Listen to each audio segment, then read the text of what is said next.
to close and reopen OBS, and then I had to close or refresh YouTube. Here we go. All right, let's see. It says live. Hello, welcome. This is Behind the Scenes.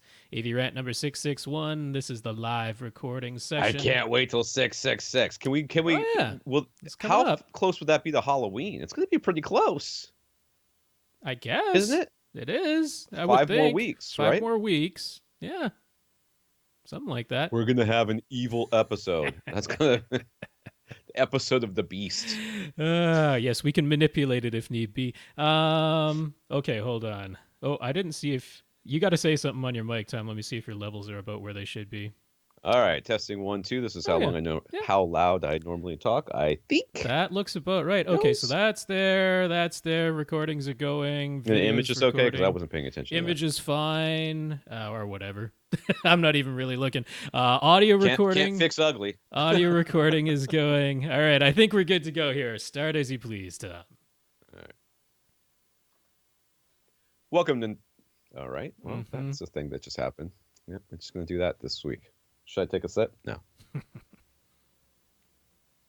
Welcome to another edition of AV Rant. I'm Tom Andry, and I'm here with Rob H. This is AV Rant. It's your home theater and AV questions answered. All kinds of strangeness this week. We're recording, on a Wednesday morning? We're all over the place. I'm scatterbrained.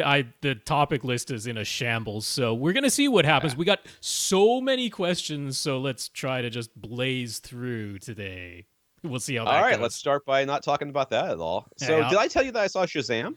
Shazam. No, I don't think you mentioned that one. You said Chapter 2. Loved it. Yeah, that was such a great little, cute little movie. My kids loved it.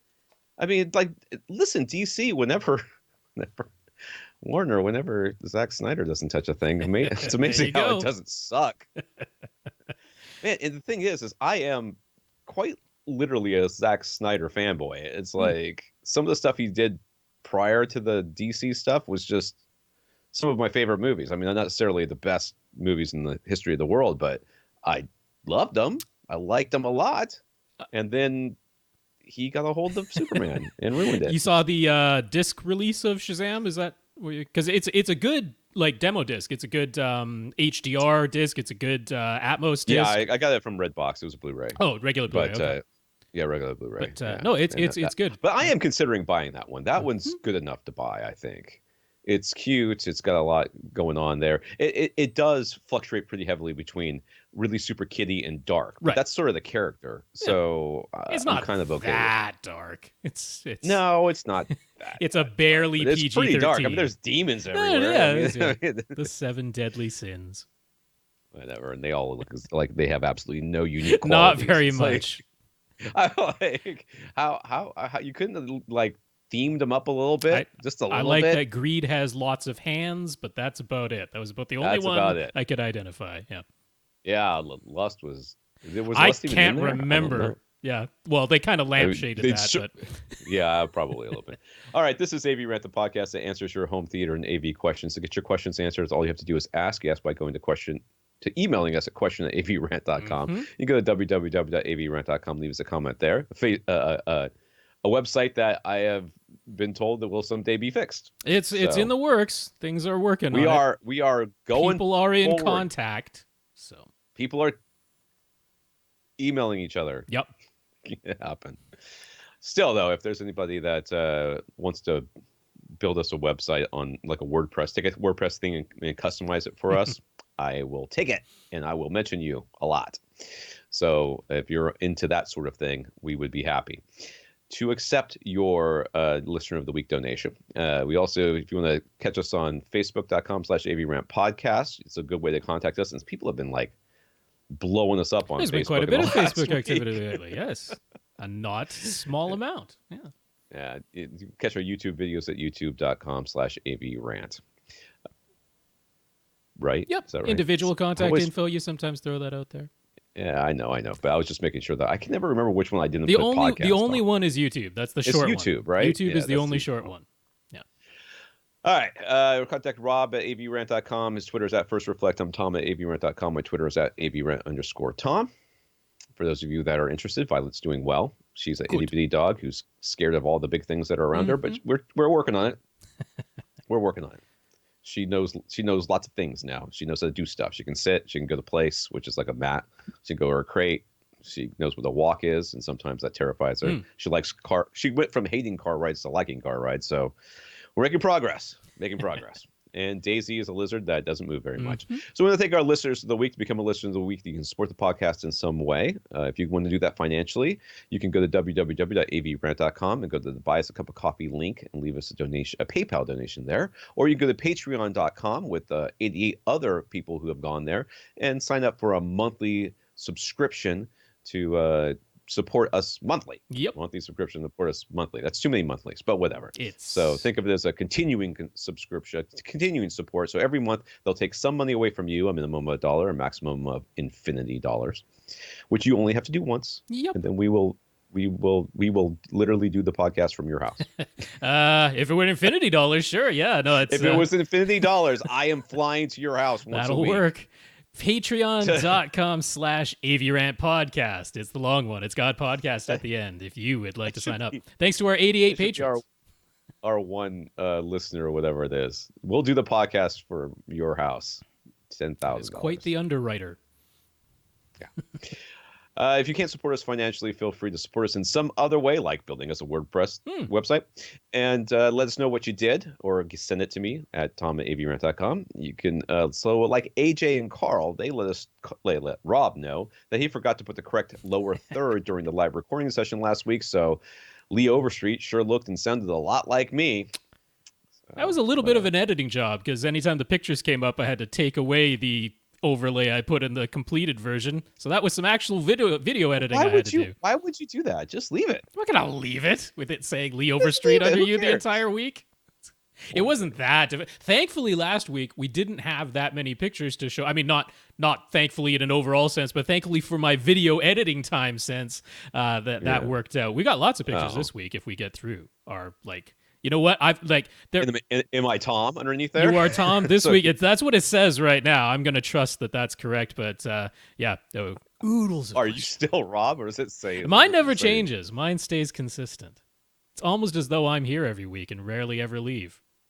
That is true. Well, Canadians are very reliable. Everybody knows that. Americans not so much. Plus, I live in a location that is one scandal, and we get rid of RPM. That's how it goes. No matter how popular he is, I know it's certainly going to happen. What do we gotta do?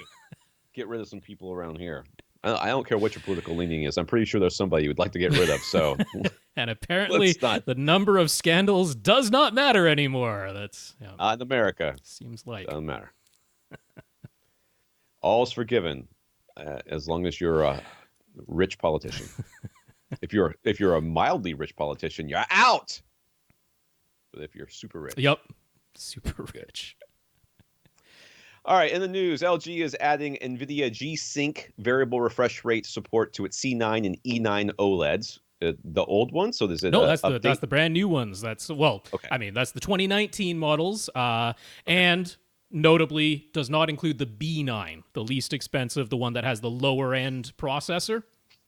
So if you were looking for a reason why you might pay about $200 more to get the C9 over the B9, and you weren't worried about the professional calibration things that the C9 has that the B9 doesn't. Now you have, if you play video games, if you're a gamer on a PC with an NVIDIA G-Sync graphics card, because this will not work for ATI graphics cards. Seems like really very, very specific. Yeah, this is not FreeSync. And if you have an Xbox One S or X, then it already supports the HDMI 2.1 version of variable refresh rate, which is neither FreeSync nor G-Sync. It's its own VRR, variable refresh rate thing. So that already works, but if you're using a computer, then this will work with NVIDIA G-Sync now. But it's still a cool thing for people who have that. Yeah, both of you. From our listener, Carl, Apple confirmed that their Apple TV Plus streaming service will cost $5 or $4.99 per month. If you buy any Apple hardware after November 1st, when Apple TV Plus launches, you'll get a year of the streaming service for free. And it supports 4K resolution, Dolby Vision, and Dolby Atmos. So there it is. Yeah. It is only original content funded by Apple. So not a huge back catalog there. I was gonna say, what the is it? Is it just like reality shows from like the Apple Store, the Genius Bar. I mean, they've signed up a bunch of, top end Hollywood talent to make content for them, and Apple has enough money that if they just wanted to buy, in fact, all of the Hollywood studios, including Disney, they have enough money in the bank to do it if they want to. So who knows? Sony seems like the only content creator out there who isn't making their own individual streaming service. So who knows? Maybe Apple will buy Sony. Just throwing that out there into the universe. Oh yeah, then for sure. Spider-Man's definitely coming to. Well, no, that's Apple, not Disney. So Disney's not buying Sony. That's what I'm saying. So Spider-Man. Oh, if Apple bought Sony. Apple bought Sony. Yeah, then Spider-Man is never coming back. Oh, no, you know what? There was a clause in that contract for the split between Sony and Disney that if Sony is ever purchased, Marvel gets the rights back to Spider-Man. So Sony can't get bought. Maybe that's what Disney wants. Maybe Disney's like, hey, Apple, go buy Sony. Then we get Spider-Man back. All right. From our listener, Nathan, engineers at MIT have created a new blackest material. Surrey Nanosystems Vantablock carbon nanotubes used to hold the title, absorbing 99.96% of all visible light. I love it when people try to take pictures of it. Yep. There ain't nothing there. It's just confusing. You're like, it's just black. And like, the thing is when you see it in person, it like blows your mind. But you see a picture of it, you're like, hole in space. It's just a black. Yeah. But the new MIT material absorbs not 99.96, but 99.995%. And that wasn't even their goal, really. They were trying to make a carbon nanotube material with higher electrical conductivity by growing the nanotubes on a layer of aluminum, but it ended up being the blackest material ever by accident. They dropped it. Took them forever to find it. No kidding. Well, I don't know. It might actually kind of stand out, ironically. Even on a black 4, it's still much blacker.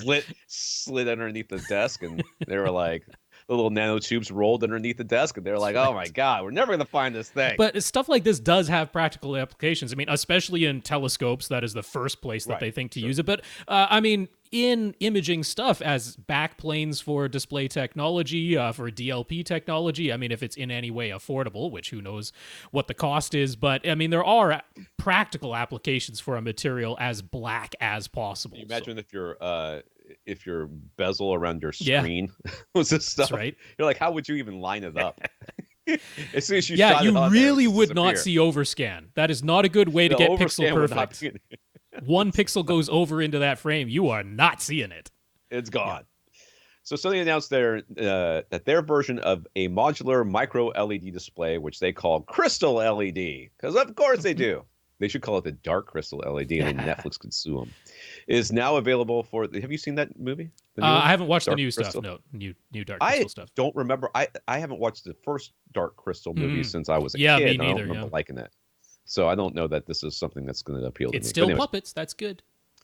I'm trying to get my way through the second season of Mindhunter. Oh yeah, everyone keeps telling me to watch that too. It's not that I don't want to. It's the strangest show. I've watched the show. I'm like 6 or 7 episodes into like the 10 episode second season. I don't think anything's happened. But the episode ends. I'm like, it's over already. Nothing happens. But yeah, I'm still interested. But nothing has happened this entire show. That's binge watching stuff, isn't it? They're like, I guess I'll just keep watching until something happens. Something's got to happen eventually. All right, so that's a new version of a modular micro LED display, which they call Crystal LED, is now available for the home market. Of course, with the price of each module being $10,000 and needing a minimum of 18 modules for a 1080p display, let alone the 72 modules needed for a 4K display, or as many as 576 modules for a 16K display. Calling this a consumer display might be a stretch compared to Samsung's The Wall. Sony's Crystal LEDs are not as tightly packed. Samsung's 4K is 146 inches diagonal, but Sony's is 220 inches, or exactly 16 feet by 9 feet, as it just so happens. So don't sit too close. Sony's modules fit together more tightly than Samsung's, though, so the seams aren't as visible. Contrast ratio is 1,000,000 to 1 and hits 1,000 nits. So for the first time ever, I experienced screen door effect. Okay. So it was a climbing competition this last weekend with my kids, and they took a projector and they beamed it up onto a wall so you could see like 3 or 4 different areas that you couldn't easily see from where you were sitting. But they blew it up so big, I was like, oh, that screen door. And who knows what resolution the projector was? I mean, some of those business class projectors are like 576 resolution. Yeah, they blew it up way too big. But it was interesting. So this is what we'll be dealing with. Yeah, we're going to be dealing with this thing. We're going to be dealing with the connections, how tightly that you can connect these modules together, and how densely packed. Yeah. The pixels I mean, this is clearly not a 65-inch display that is going to be replacing OLED anytime soon. I mean, people are excited about micro LED, but no, they're still considerably larger. And $18,000. $180,000. $180,000 for 1080p. For 1080p, yes. I did like that the 16K display is 64 feet wide. So, that's a normal-sized room. Of course, that's a 16K display. Oh, also, it's not just $10,000 per panel or per module. There is also an installation charge. So the cost of the 4K display is about $900,000, even though it's only $720,000 for the modules themselves. It's a steal. At some point, the price has got to get to the point.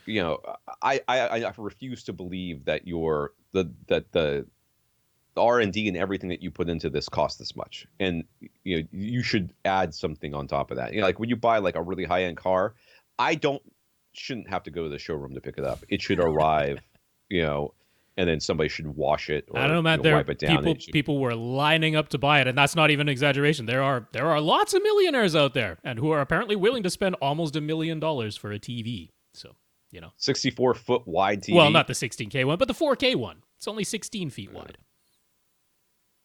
And that's how many? $720,000 just for the modules, and then plus the installation fee, like about $900,000 all in. I think that's stupid. A little bit. All right, streaming madness. NBC Universal is calling their streaming service Peacock because, well, I mean, I understand why, obviously, because they've had that Peacock thing forever, but that's stupid. And paid $500 million to reclaim streaming rights for The Office and Parks and Rec from Netflix. I could never get into Parks and Rec, but I heard that the first season sucked. Yep. I couldn't. Yeah. But I never really liked The Office either, but my son loves it. My 13-year-old son loves it. Probably not appropriate for him, but whatever. I'm a terrible father. HBO Max paid $600 million for 5 years of exclusive streaming rights for The Big Bang Theory, and $425 million to Netflix to reclaim Friends. And Netflix paid $500 million to get Seinfeld. So far, they're $425 in the black there. That's right. And they get Seinfeld, but they lost Parks and Rec in The Office. But Seinfeld. I would rather watch Seinfeld than Parks and Rec or The Office. Obviously. And Friends. Friends is gone too. And whatever. Tinder. Oh, I saw somebody wearing a stupid Friends shirt the other day. She was like, she couldn't have been 17 years old. Mm-hmm. I'm like, shut up. Take that shirt off. I mean, don't actually take the shirt off. But seriously, you just stop it. Tinder. Yes, Tinder has a TV show coming in vertical aspect ratio that requires you to swipe to advance the story. And with that, I am out. I am no longer trying to keep up with trends. I am not young. I am old. I don't understand how the world works anymore, and I officially give up. Nope, that's it. I'm done. I sort of tapped out around Instagram. Like Snapchat and Instagram are things I comprehend as I sort of comprehend, basic philosophy, philosophical thoughts, streams of thought. That's the way I think of, like Instagram and Snapchat and that sort of thing. To me, it's just, I mean, it's a thing. I'm like, I'm sorry, I'm not going to do it. I'm not saying that other people doing it is bad or whatever. I'm done. Yeah, no, I don't know Snapchat. I don't know WhatsApp. I don't know TikTok. I know of these things. I've never used them. I'm officially old now, and when Tinder has a TV show where I must swipe to decide who my apocalypse partner is going to be, and if other people also swipe the same person, we might match in real life. I'm like, nope, I have no idea. I'm just, it's over. Yeah. TV is foreign to me now. That's it. It's all right. We're still ahead of the game. On a lot of things. I hate on the to say technical side, yeah, but on the content side and talking to other people who are younger than me, nope, it's all done. It's all over. I was very amazed recently when I learned that if you put a period at the end of a sentence Right. Yes. when you are considered texting somebody, it's stern. considered, rude. Yeah. I was like, really? I just consider it grammar. I know. And then the person I was talking to, I was saying, well, usually, I mean, I just like voice to text it in there and tell it to put a period at the end. She's like, oh my God, you sound like my dad. I'm like, I am old enough to be your dad. Yeah, that would make sense. So yes, I am. And I'm sorry, but and take that friend's shirt off. Going you look ridiculous for laughing. That's not new. I'm sorry, Mad Cat was doing that on Inspector Gadget back in the 1980s, so that's not new. I don't even know what that one is. All right, we got a comment here. I don't know. It looks like there's two, but no, I want to we'll, later. All right, Travis. Last week we talked about how Travis hears a noise floor whenever he uses his in-ear monitors with his computer, even after he added an external USB sound card. We suggested an externally powered DAC and headphone amp, but Travis found a much cheaper solution. He uses an inline 220 ohm impedance plug to reduce the power coming out of his sound card's headphone jack. His in-ear monitors are very sensitive and low impedance, so he still has plenty of output headroom. It completely solved his issue, so he wants to make sure all AV Rant listeners are aware of this cheap fix. That can, yeah. So if you have extremely efficient headphones or speakers for that matter, noise floor becomes much more of a driving issue, which is why most speakers are built to 8 ohm, the specification, because it sort of guarantees that it'll cover up deficiencies in many amplifier sections of lower end receivers. And in headphones, like 32 or 64 ohm impedance is pretty common for a pretty easy to drive headphone or earphone. And then, of course, you do have ones that are 300 or 600 ohm.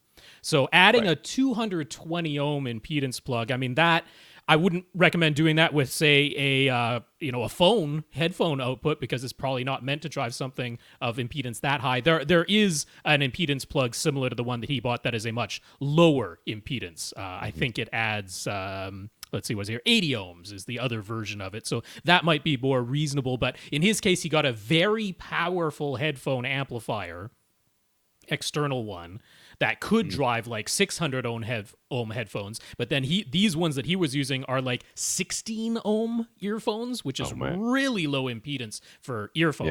Yeah. So he put in something that basically gives him about 236 ohms now, and it all seems to work. So good on you, Travis. That's great that you found that solution. It's like $7, so that certainly is worth a try, because heck, I don't know, sending it back to Amazon might be more trouble than it's worth for that amount of money, but no. Well, yeah. And that's a good thing to know for about. Everybody else who's like, oh, I'm hearing blah, blah, blah. Maybe I should try this. Just, make sure you do the math on these things and check out the impedance, because you don't want to do this with just any headphone or any output jack. You could create problems. Adding the 80 ohm one to just about anything shouldn't cause like an issue. It might get quieter, but that shouldn't be a problem in any way. No. Right.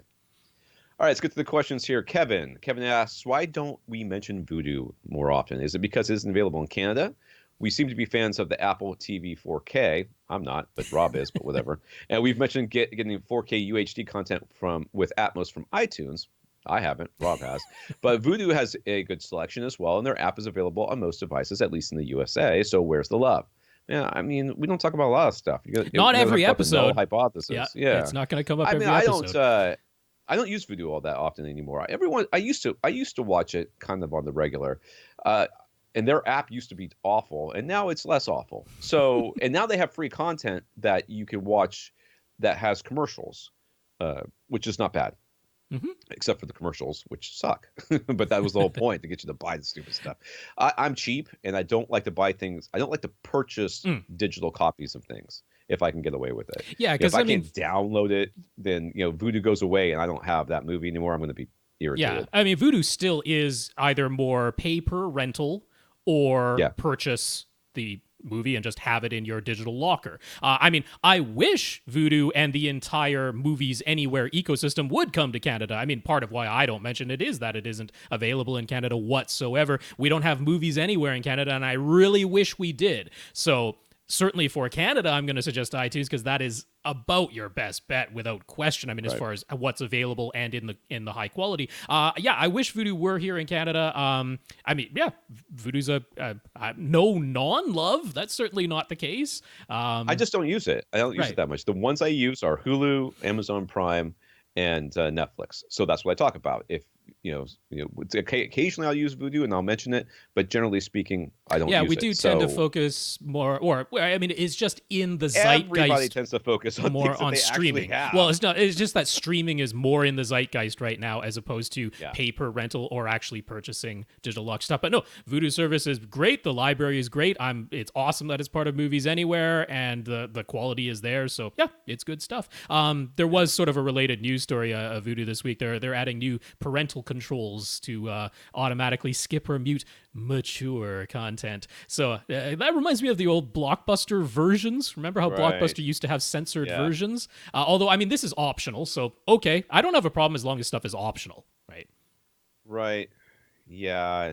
And I don't know. To me, this gets back to this idea from a parent standpoint. What I consider okay for my kids to watch and what you consider is okay for my kids to watch is not necessarily the same thing. So if I don't have very fine control over those things, then I'm not interested in engaging. They can either not watch it at all or they can watch it with me, and I'll literally reach over and cover their eyes if I think there's something they shouldn't be saying. But the other little bit of news is Vudu has announced they've got their first original series that will be exclusive to them and funded by them, and why everybody just has their own. There you go. Whatever. No one cares. Stefan took our previous advice about how much he needs acoustic treatments in his cinder block bunker of a room in stride. He'll be adding panels soon and also doing some painting to hopefully improve the projector experience. It was like the all-white one. All-white room. All white. It is cinder blocks. It has the bare roof with the exposed ceiling joists in kind of a tented shape in there. So yeah, you need acoustic treatments. Darkening what you can for your projector will be beneficial. All good stuff, Stefan. I'm glad that you took that all under advisement. Yeah, I hope we made it clear when we gave him that advice. I mean, of course we're gonna have our fun and try to be a little entertaining, but the reality is, having a room that's dedicated to a theater is way better. No matter how bad that room is, it's still way better than not having a room dedicated to a theater. Yes. Yeah, I'll take it any day of the week and twice on Sundays. So he's been looking into Aura 3D recently, him and about 7 other people, and a fair number of people seem to think it can be a bit better than Dolby Atmos, specifically the people who have invested in it and want to convince other people to do so on forums, particularly for upmixing. Of course, setting up Aura at home means the most restrictive overhead speaker options, although the combination of front heights and rear heights can be used for all 3 immersive audio formats. So if you simply want the option, can front heights and rear heights still sound just as good for Atmos as top fronts and top rears? I hope so, because that's what I use. To me, as long as you scoot them towards as close to you as you can, based on what Aura 3D and where the Aura 3D and the Dolby Atmos overlaps. I see, okay. I would be okay. Yeah, I mean, personally, I would make absolutely no concessions for Aura 3D. I just don't see it. I honestly believe someday somebody is going to make a upmixing thing that says, okay, you've got top middles, we're gonna treat them as mono, and that's your voice of God. I know why that isn't a thing already. Why that's not a thing baffles my mind. But nevertheless, it is still the top surround, as the official name, is still its own separate little thing in Oro. Front heights and rear heights, it's absolutely a supported configuration for Atmos and for DTS:X. It is what I use. I mean, as long as you have above you, to the left, to the right, in front and behind, then sounds can be steered the way they're more or less meant to be steered. I mean, I would avoid, if you can, the thing of just high up on your front wall, high up on your back wall. It doesn't really, in my opinion, give you the certainly not the most noticeable effects of being above you. So if you can have them on your ceiling at about a 45-degree elevation angle, that's great, because that can be labeled front height, rear height, no problem, and it is compatible. Oro says, have your front heights and rear heights somewhere between 30 and 45-degree elevation angle. So if you use a 45-degree elevation angle for everything all around, it works with everybody. So he asks, do you still have to purchase Oro separately for the Marantz SR7012? So the 7012 was the first year where it was included out of the box. So the answer to that is no. I hope that is the correct model number that he listed. So the 7010 and the 7011, you had to pay $200 extra to add it optionally. From the 7012 on upwards, now to the 13 and 14, it was included out of the box. All right. Jason plans to replace his current B7 OLED with the Epson 5050 UV projector and a 100-inch screen. His room is open at the back to his kitchen, and there's an opening with no door on the left wall just behind his couch. There are windows on the front wall and the right wall, so his screen will be covering a good portion of the front wall window. He plans to sit 10 feet from the screen. All right, so we're looking at this room. To the right of the theater, there is a... directly to the right of the couch, it looks like there's a fireplace, a stone fireplace. There is, what do you call those barn door looking things? Those slide, like farmhouse doors or something, right? That go over the window, yeah, it looks like. I'm not sure the proper technical, yeah, but it's like it's a wood door that slides, and so that hangs on a bar and with wheels, and you slide it over. Yeah. So that goes over the front right window. Yeah, to open and the then door. there's looks like there's two windows. There's no door there? I mean, the door, the sliding door. I mean, there's something behind it now, so it's not just. Oh, I don't know. I don't know what's back. I don't think it's just a cover for the window. I think that is a door going outside or something. I don't know. No, there's not. Look below the door. There's nothing there. Well, why is it there then? What's it for? Can't just be to cover the window. I don't know. Maybe I'm pretty sure there's something. Yeah, I'm pretty sure there's something back there. Whatever. I don't see how there could be with their window being right there. But anyways, there's a window. There's two windows to the behind the front right speaker. Yeah. Let's see here. Open to the back, it looks like. And his left. Wait, no, he's on the back wall. His couch is. No. What is that? Open at the back, and it's an L-shaped couch. So to the left of his couch. The left of the couch is on the wall, but directly behind that is an opening. Okay. Yippers. All right, here we go. So he's going to go from OLED to a 5050 UV projector. Mm-hmm. Jason's understanding is that the Stewart film screen is still lauded as a brand, sure, and sort of considered the standard. He's seen reviews saying that IlluminVision's reference Studio 4K screen comes really, really close to Stewart's quality, and IlluminVision costs less. But then, of course, there's Silver Ticket, which, according to reviews, isn't quite as good as Stewart, but is still remarkably decent. And, of course, Silver Ticket costs way less. So would IlluminVision still be the value choice, even at about 5 times the price of the Silver Ticket screen? Would it be worth it? No. If it's a fixed frame white screen, it's not worth it. I mean... It's not. On an objective, measure it basis, is the IlluminVision and the Stewart still technically a bit better than the Silver Ticket? Yes, but it is not worth 5 times the price for a fixed frame white screen. Now, where you might get into it is if you're going acoustically transparent. IlluminVision's acoustically transparent is excellent. Like a tab tension screen, motorized. Like motorized. Those are the things. That's where we start steering you to other places. If you're right. really looking for, to me, I mean, Stewart's great. But if you're really wanting to spend the money and get the best, you're looking at Seymour. Yeah, although I'm not sure if Jason is in the U.S. because if he's in Canada, IlluminVision is more cost effective because they're a Canadian company, so that might be part of it. But yeah. Unless you're going motorized, tab tensioned, and or acoustically transparent. He's saying that IlluminVision is 5 times the price. That wouldn't be the case if he's in Canada. Well, a fixed frame white screen it is versus Silver Ticket. Is it really? Yep. Wow. All right, so he's got 2 subs, one SBS SP4000 and one Golden Ear Force Field 5, positioned diagonally to each other, one in the front right corner, one and the other behind the left side of the couch. That's diagonally across each other in the space in which you are listening. Yeah, in the theater area, but certainly not the room or the open air space as a whole, since we have this large opening behind the couch out to the left, going up the stairs and into the foyer and everything. Yeah, he's got stuff all over the place. But there's still the entire space of the kitchen behind the couch, plus the opening on the left wall. They seem to play nicely together the way they are now. So would we recommend a different placement? And would we say he needs to ditch the Golden Ear to get a second SVS? Is there anything comparable to the SB4000 at a lower price that would integrate well?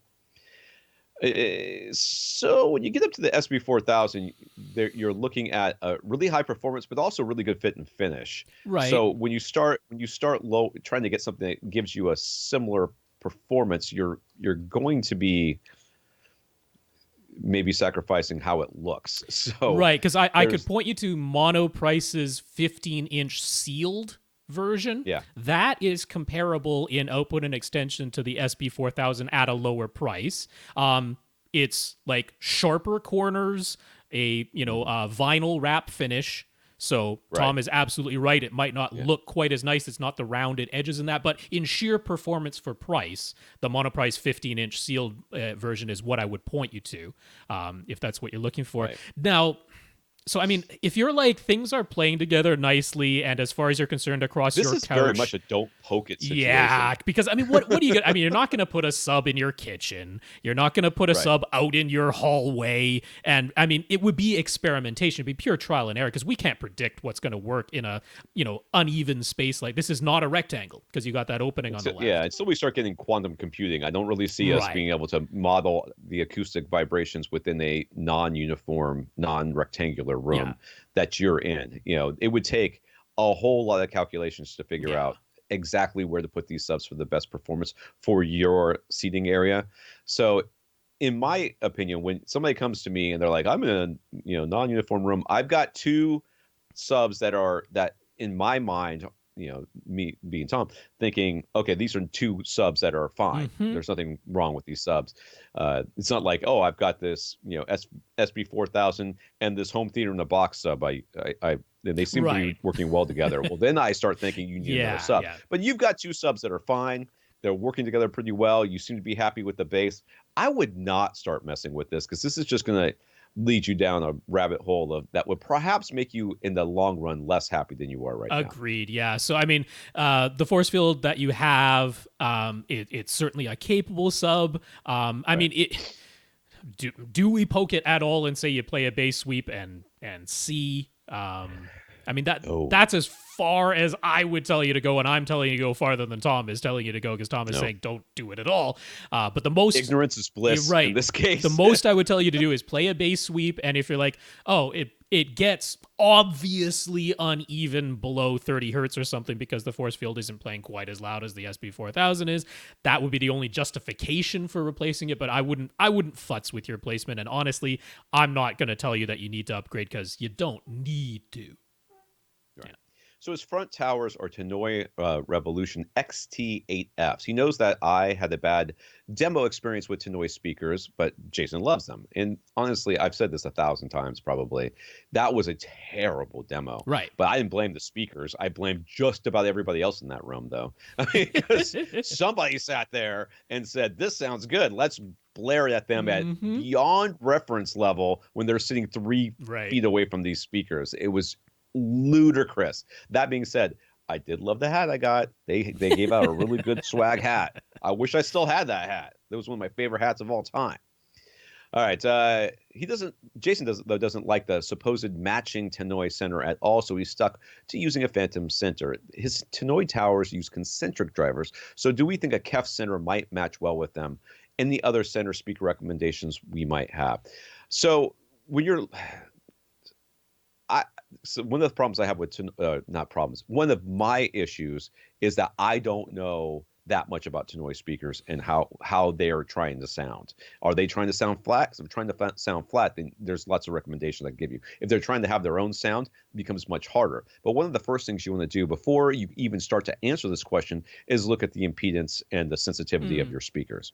If the Tannoy speakers, which I don't know what their sensitivity is, but if the Tannoy speakers are really high, you can't just go place them with any other speaker. I can't say go get an RBH, because RBHs don't tend to have really high impedances or really low impedances, or whatever. They tend to go right around 6 to 8 ohms, generally speaking.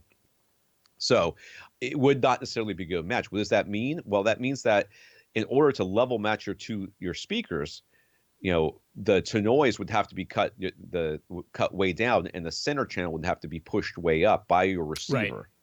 And that could work, but you may find like -12 on the Tannoys and +12 on the center channel, and they're really not level matched. and it could really put some strain on your amplifiers and actually put a lot of strain on your center channel as well. Yeah. So I mean, this is my opinion, but I probably wouldn't be matching a Kef with a Tannoy.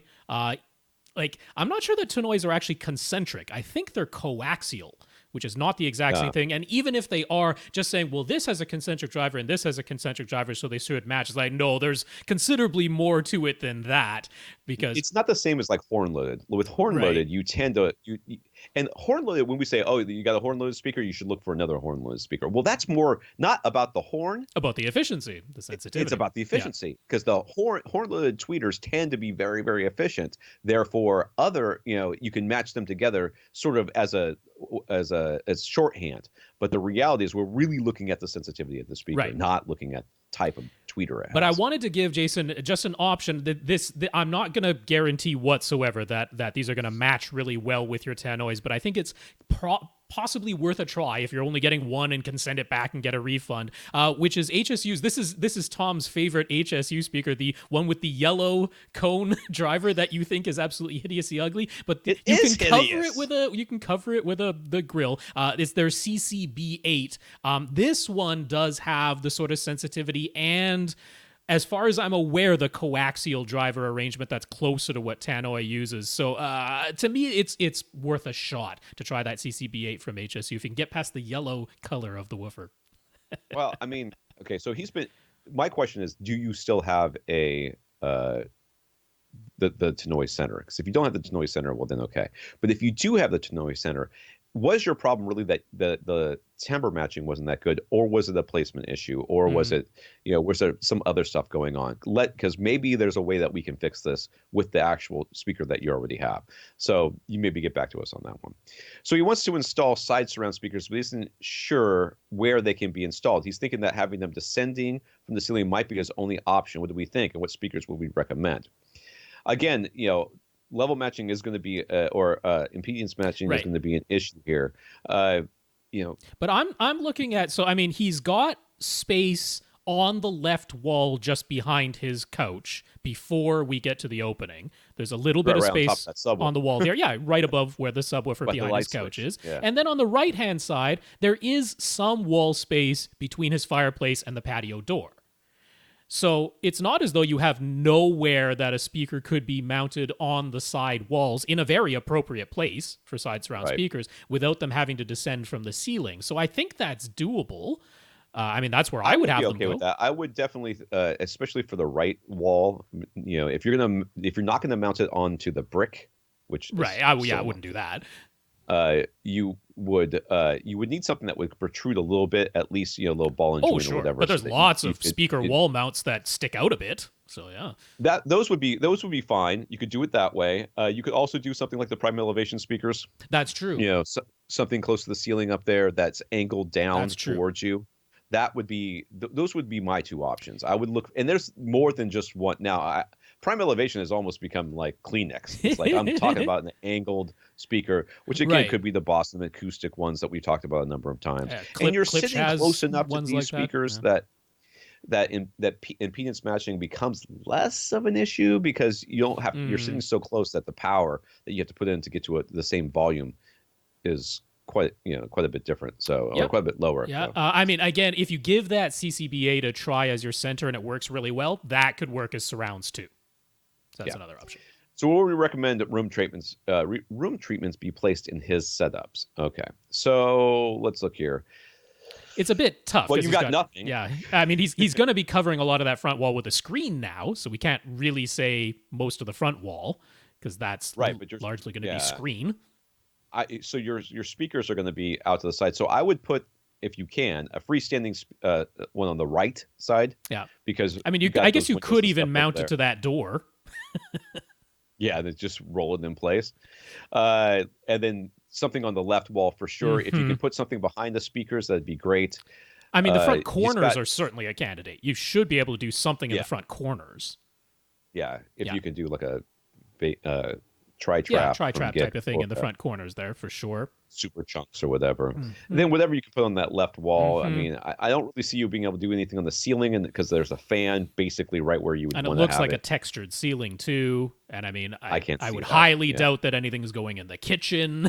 So yeah, I mean, right. The only place in the kitchen you might be able to consider is underneath, like a thin panel, just like layer the entire underneath the bar area right there, just like below 1 or 2 inches the countertop, basically. Yeah, below the countertop down there. People are going to kick it, but whatever. It's just insulation. Who gives a crap? So that would be about it. That would be where I would recommend. I have done something. Oh, nope, I undid it. Ben watches content from several different sources: cable, streaming, discs, etc. I think that's all. Is there any other sources? The internet, I guess, but that's still streaming. So he uses subtitles on a regular basis, and not all of these sources allow you to control the exact placement of where the subtitles show up on the screen. So what option does he have when using a 2.35 to 1 constant image height setup? Yeah, that's one of the pitfalls of the 2.35 to 1. Yeah, so you would, I mean, if it's a 16 by 9, you would shrink it so that it fits within. You basically have black bars on the right and the left. Well, not even black bars, just blank. Right. Well, I mean that makes them black, but whatever. Yeah. So, but it's not being projected. Yeah, there's nothing being projected onto it. It'd be blank. So you could just zoom. What would you say? Out, I guess, the image, making the image smaller so that the black bar that is being projected becomes visible, unless he's using a whole anamorphic lens setup where it is, digitally stretching the images first and then going through a lens, which means it's like actually cutting off the subtitles sometimes, the ones that go down into the black bar. You should do, I think, what I have always recommended, which is throw out that 2.35 to 1 screen and get a 16 by 9 screen and have black bars on top and bottom. I mean, I know, you know what? 2.35 to 1 screens are a bit of a theme in today's questions because we've got other ones coming up with it. Well, get used to me saying that because I'm going to say it the entire freaking podcast. I know they're popular, and I know there's a lot of advocacy for going for the ultra wide CinemaScope screens. I am not a fan of it. I am a fan of getting a big so that your side to side viewing angle is what you want it to be, but then make it 16 by 9 at that width. And like, first of all, projectors these days have pretty darn good black levels, so I'm okay with the black bars above and below. But if you can't stand them, there are like manual masking type screens that you can do. They go up there with magnets, like what Seymour AV offers. Seymour AV has a really cool solution now for 4-way masking that I actually really like, which is you get a really big 16 by 9 screen, right? So when it's IMAX time or subtitle time, they use the manual masking panels for the top and the bottom, right? So you can turn the big 16 by 9 into CinemaScope, into 2.35 to 1 with the magnet panels on the top and the bottom. But then they're motorized panels on the left and right, so you can do the cool thing of motorizing your way between, smaller 16 by 9 and super wide, and then on the rare occasions that you need the gigantic screen, you just manually pull those down. I'm like, that's a cost-effective way of doing 4-way masking without having to be motorized 4-way masking. The thought of having a huge 16 by 9 screen and then projecting a smaller 16 by 9 image in the center of it with black masking boggles my mind. I don't want my TV to be bigger than my movies. That's, Shut up. I get it. It makes no sense. It makes perfect sense. But it does not. Having just a 2.35 to 1 screen does cause these problems. So I did not buy a big screen to watch the center of it. I am sorry. What is wrong with you people that you would even think that this is a good idea? You want your TV to be bigger than your movies? I know. I feel like a voice crying out in the wilderness over here. Yeah. I swear. You grab anybody off the street and you explain this to them and they're going to think I'm right. I don't care who it is. I don't know about that. Some people love. So anyway, if you love your ultra wide screen, so it's a bit tough without going to. So what can you do? If you're getting it from a streaming service and they're putting their subtitles where they put them, I don't think feeding that even through like a super high-end video processor is going to fix that issue. No. You'd have to go the route of it being like a home theater PC where you can get into something like using Mad VRs because the subtitle is a separate file. So then you're like manually editing the subtitle file so that it shows up in a different place. It starts getting pretty into it to solve this issue. So honestly, something like having an this sounds ridiculous, but like an optional piece of fabric that you can roll down just slightly below your screen just to catch the subtitles. I just really think it's funny that you just said this sounds ridiculous after everything else you've already said. Well, this is the thing right here that sounds ridiculous. This is it. Yeah. Not buy a huge screen and not use it. Not that part. But I mean, only use it. The IMAX images, the IMAX parts of Batman Returns or whatever it is, or Dark Knight. I mean, Returns the most reasonable, cost-effective thing to do is just to re-zoom your projector so that, unfortunately, it's not filling your whole 2.35 to 1 screen, but at least you can see the subtitles now. That's the most reasonable and cost-effective. The second easiest, but obviously costs money, is replace your 2.35 to 1 screen with a 16:9 one. That is the same width, but now just taller. But obviously that costs money. And otherwise, you're getting into either screen masking type of stuff, adding a piece of fabric that you can optionally roll down just to catch the subtitles, or digging into doing everything through a home theater PC. Okay. Yep. Andrew would like some more clarification about the differences he heard when he used a demo disc of a helicopter flying around. He played it on his Xbox One, and he tried listening to it in Atmos and then in DTS.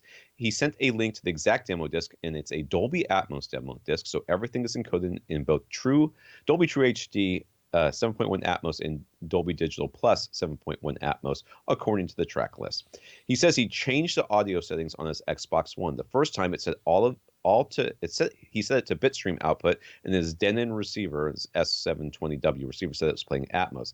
Then he says he set the Xbox One to DTS output, and the receiver said it was playing DTS Neural X. Yep. As he described last time, which I guess I wasn't here for. That was when Lee was here. Yeah. All right. When it was playing Atmos, the helicopter only seemed to pan side to side. No front to back panning or circling, but when it was playing DTS Neural X, you got full panning all around, and it just sounded a lot better. So can we explain it all in more detail? Is this Denon the weak link? Nah, it's the Xbox One, Haas. Here's the thing. So I'm going. So I think in his email he just said 720W, and I'm like, okay. Is that actually the S720W, or did he miss a zero and he was actually talking about the 7200W? Because that makes a world of difference, because I'm going that it was the S720W, which at a maximum can do 5.2.2. So that would entirely explain not having any front to back when it's playing actual Atmos, because it only has, like, say, top, middle, left, and right. It can't do 4 overhead speakers if it is the S720W. So that is very important. Now, if you missed a zero and it was actually the X7200W and you do have 4 overhead speakers, then that helicopter should have been moving front to back in the actual Atmos, because if it's encoded in Atmos and it's an object up there, that thing is circling around. So I suspect he does have an S720W. That's obviously far more affordable. And that would explain not having any front to back panning playing actual Atmos, because you only have a maximum of 5.2.2, not 5.2.4. So that could be part of it. Now, when it is output as a DTS signal instead, so, okay, let's continue on that track, and then I'll double back. If it's output as a DTS signal and then the DTS Neural X up mixer is being applied, well, now it is just trying to do the best it can of moving the sounds wherever it can, including into your surround channels and overhead if it thinks that's the best way to do this. So since the actual encode on the disc was actual Atmos using objects, and you have a Dolby Atmos decoder but only 2 overhead speakers, it's going to put those overhead objects only into those 2 overhead speakers. It's not going to move them down into your 5 bed layer when you're doing it in Atmos. But when you're letting it be an up mixer, the DTS Neural X up mixer is just going to be like, well, the sound is just supposed to be moving around, so I'm going to use that 5.1 bed layer in addition to the 2 overhead speakers that I have, and you're actually going to get more circling panning. So interestingly, the up mixed version of it sounded better to you, and it actually kind of makes sense. But now here's where I'm going to double back to the Xbox One itself. This was a disc And originally you said, okay, output the bit stream output, and that is normally what we would do, because then whatever is on the disc is coming out of the Xbox One. When you go into the Xbox One's audio settings and say output everything as DTS, well, now even something that was encoded in Dolby Digital 5.1 is going to be decoded inside of the Xbox into PCM and then re-encoded into regular DTS and output that way. So there's a whole thing going on inside of the Xbox One that we don't normally do with discs. Normally with discs, we got to make sure too that, because there's multiple places that you can change. Do output settings in the Xbox One. Yeah, unfortunately, this is way more complex. By going to the Xbox One settings and saying sound output being bit stream. Yeah. Well, that's just for like the games and in streaming and everything else. Yeah. Discs have their own individual setting. So within the Blu-ray player app of the Xbox, there is an additional separate audio setting that is only for discs. Right. Yeah, so you got to make sure that you're changing it in the right place as well. Yeah. So to try and simplify this, to try and bring this back to, okay, what was originally on the disc was actual Atmos, and if you set the Xbox One to output bitstream and the front of your AV receiver said Atmos, then we can be reasonably sure that you were hearing what was actually on the disc. But you were using an AV receiver that only has 2 overhead speakers, so that explains why objects that are overhead, in your case, were only moving left to right and not front to back, because you have a receiver that doesn't do 4 overhead speakers. So that's that part of it. It still should go front to back. It doesn't, though. I mean, it's not that hard. It just says these objects are supposed to be overhead, and I only have 2 overhead speakers to work with, and that's what it does. That is the way it works when it's a true decode. So, going back to his original question when Lee was here, he was like, is this something inherent between Atmos versus DTS? And no, Andrew, that is not the case. It's not that DTS sounds better. We can't go to that level of generalization. You've got this interesting situation where, like, let's say instead you had a DTS-X demo disc, right? And if you did that and told your Xbox One to output the bit stream, the DTS-X decoder in your Denon receiver would activate, and all of a sudden, you would have only left to right panning overhead for objects that have been placed overhead.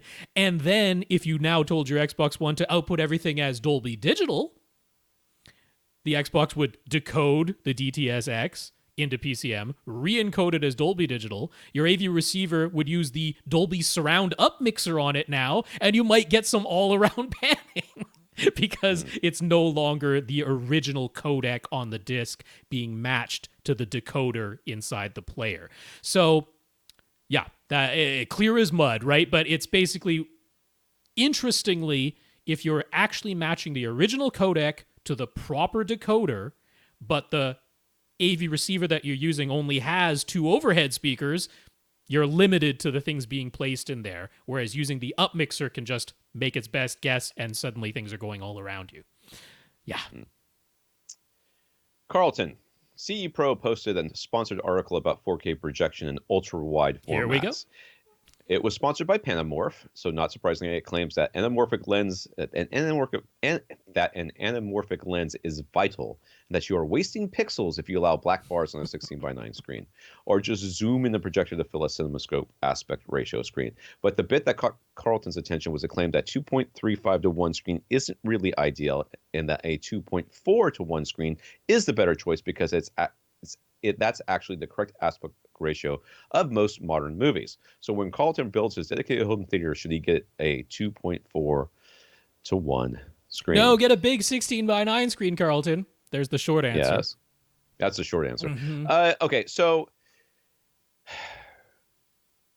what you see in the theaters and what is in the theaters, what they are giving you in the theaters. First of all, they have black bars, but anyways, what they have in the theaters. Because they just have a big screen up there. There's not a lot of masking going on most of the time. Not anymore. Not these days. Yeah. So that, what you see in the theaters and what that movie was originally, it doesn't matter. What matters is what's on the disc. So if the disc was mastered and it says 2.35 to 1, guess what? it's 2.35 to 1 on that disc. It's not 2.4 to 1, but because that was what the movie. Yes, something is lost and you can't get it back. Don't worry about it. So, just that's to start with. But yes, the answer is, and regardless of what Rob's going to tell you about masking, and you go back and listen to that other question, it is a big 16:9. Yep. You have black bars on the top and bottom, and when somebody decides to put subtitles in there, you can see them. Yep. Yay. Yeah. No, I full agreement. Get a big 16:9 screen. Get the width that you want, and then just keep it 16:9. But there are a plethora of aspect ratios. I mean, there are 2.37 to 1. There are 2.32 to 1. I mean, there isn't really a set standard. And if you isn't the IMAX one actually, if you have a 16:9 screen, the official IMAX, doesn't it cut in a little bit on the sides because it's not 16:9? It's a little bit. Well, I mean, true. It's a little bit taller. Yeah, true. Right? IMAX in an IMAX theater is like 1 point. I don't know what it is, but I mean the full film IMAX is like 1.4 or something to 1. It's almost it's closer to the old 4:3 ratio, and then I mean 1.85 to 1 is really common. Right? So, if you're trying to get down to, I want a screen that matches pixel for pixel. Well, from movie to movie, it's going to change. There are, and we also have the whole conversion from the DCI, which was using a 17:9 aspect ratio, not 16:9, because it's the 2048 by 1080p or 4096 by 2160. That's the cinema one. Then they had to convert that into a 16:9 aspect ratio on the disc.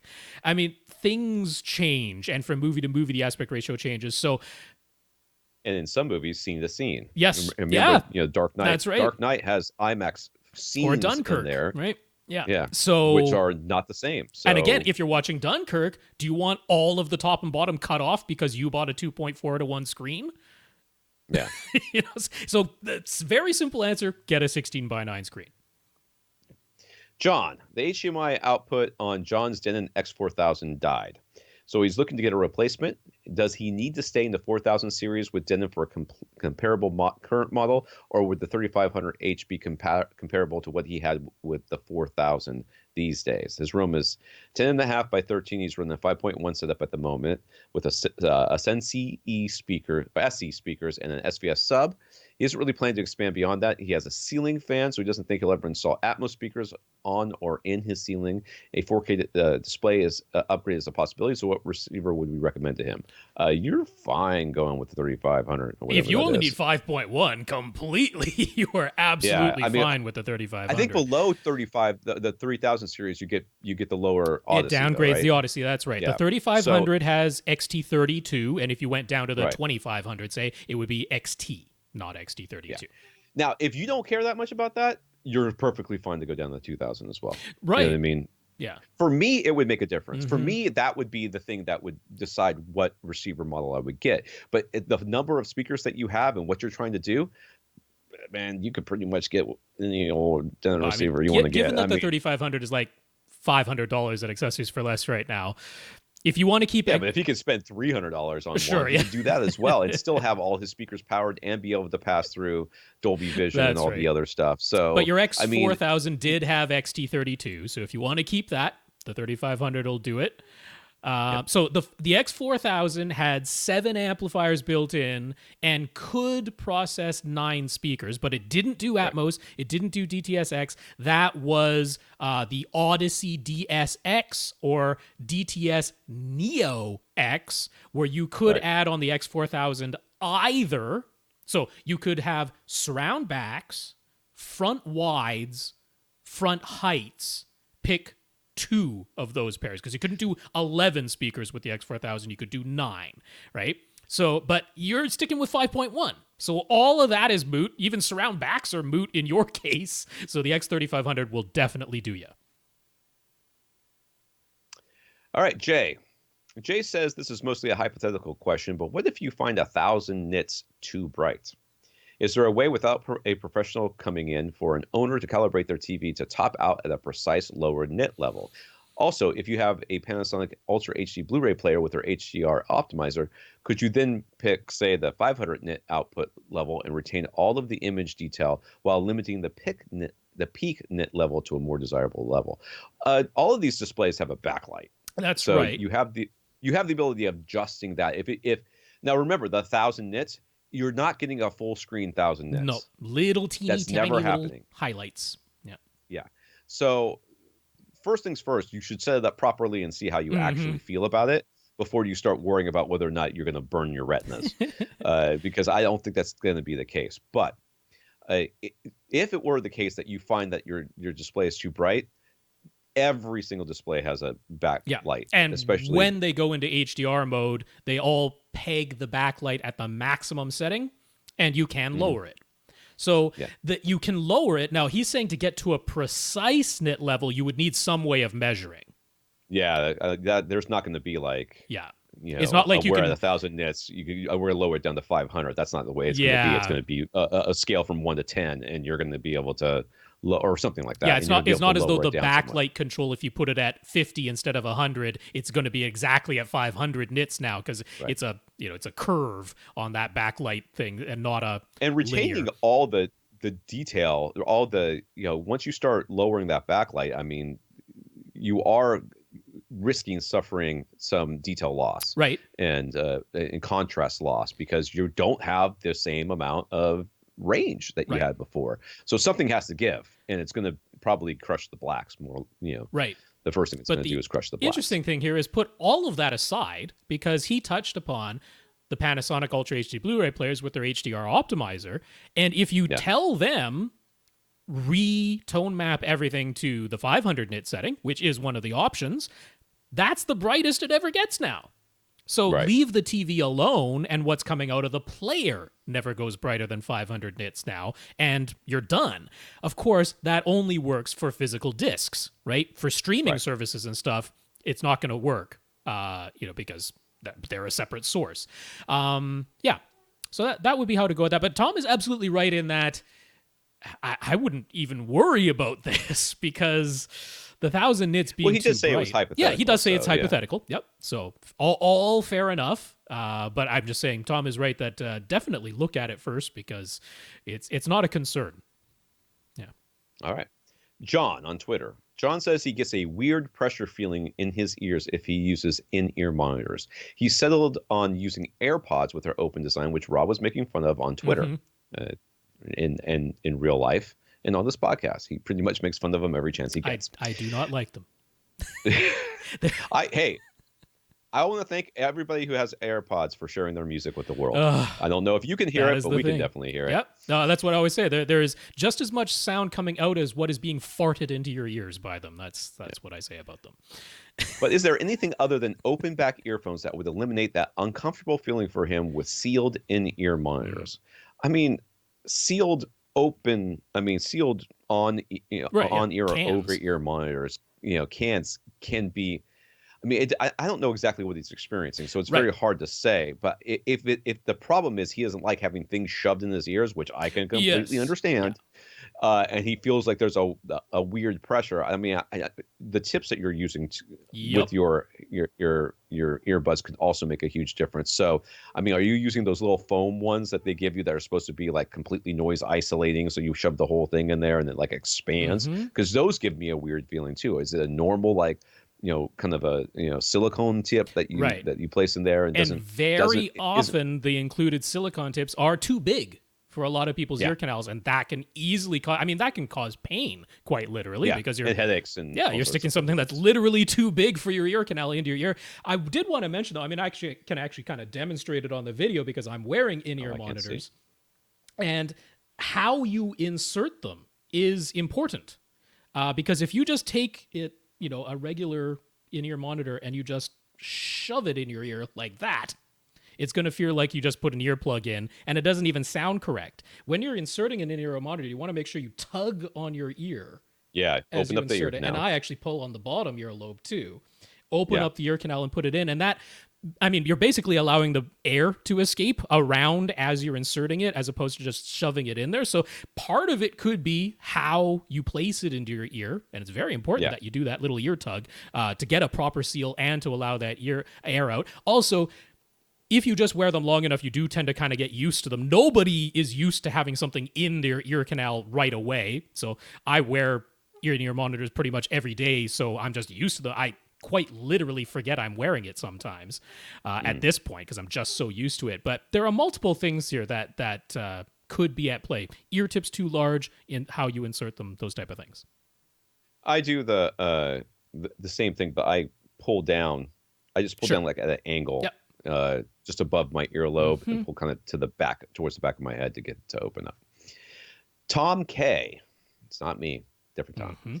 Tom has an LG B6 OLED. His receiver is a Sony DH820 that is old enough that it doesn't do Atmos or DTS:X, and it can't pass through 4K or HDR. And he has an LG UP870 Ultra HD Blu-ray player, which only has a single HDMI output and can only do HDR10. Right. All right. Yep.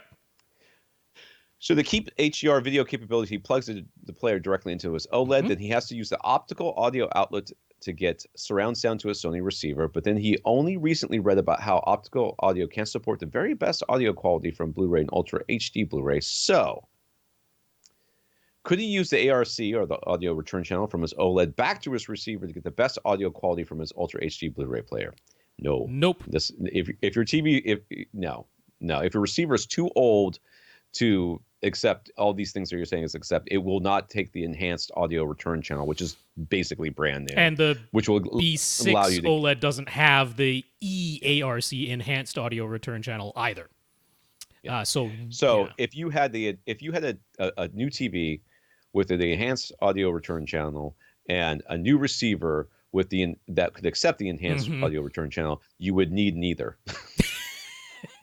Well, in that case, the answer would be yes. You could plug the player into the TV, or you could just plug the player into or you the could just plug the player directly into the receiver. That's right. Yeah. So no, unfortunately, the original audio return channel, which is what you have, has the same limitations as an optical audio output. It can handle vanilla Dolby Digital 5.1, vanilla DTS 5.1, 2 channels of PCM, or in some cases, Dolby Digital Plus. Not all cases. Your B6 OLED can output Dolby Digital Plus from its optical or ARC output, but your AV receiver cannot accept it.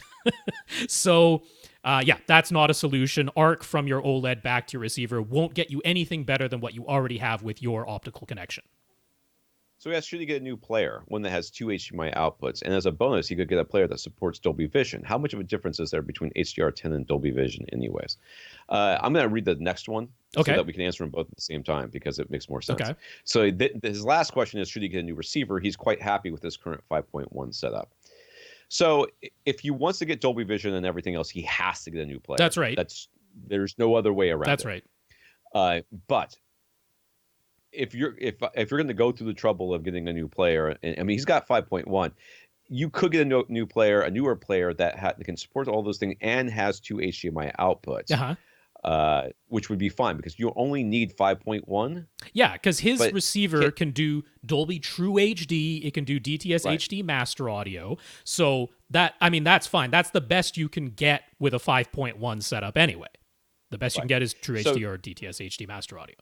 Would it be worth it to get a new receiver as well? Because the player is if he wants to get the best picture, that's not optional. If he got the new receiver, he could plug his current Ultra HD Blu-ray player into the receiver. It would pass through the 4K and HDR10 video. You would just never have Dolby Vision, right? Because if you're keeping the same player. If you keep the same receiver but get a new player that has Dolby Vision and 2 HDMI outputs, you could essentially get the best of everything you're capable of doing with a 5.1 audio system. So cost-effective wise, getting just the new player would kind of make sense if Dolby Vision is a big deal to you, but that's why he's asking, is there a big difference between HDR10 and Dolby Vision? Now, you have a B6 OLED, which did not do the dynamic tone mapping on HDR10. So there is a visible difference. There tends to be, so if you had them side by side, with a disc that has Dolby Vision, and then you played it on one TV in HDR10 mode and a TV right beside it in Dolby Vision mode, you would probably notice some little spots where there is more highlight detail in the Dolby Vision mode, because it is retaining all of that. That's what Dolby Vision does, is retains all the detail. Whereas the HDR10 version on your B6 OLED that does not dynamically tone map HDR10 might clip off some of that highlight detail or just kind of blow it out. There should be a little bit of detail in these clouds, and instead they're just uniform white. So there can be, but if it's not side by side, I mean, what happens? Probably not going to know. Yeah, what happens is that there's detail that theoretically could be there, but you never see it. But how would you know? Because you never see it, right? It's that little bit of a paradox. And you really don't have to get the world's best receiver either, because he's not mentioning anything other than how things look, right? And getting true HD or whatever it is. So he doesn't seem to be concerned about room correction. So if you're not worried about room correction, basically any receiver from Accessories for Less at this point, Denon, Marantz, Yamaha, pick one. They're all going to pass through 4K. Oh, yeah. Any modern receiver will pass through HDR10 without any problem.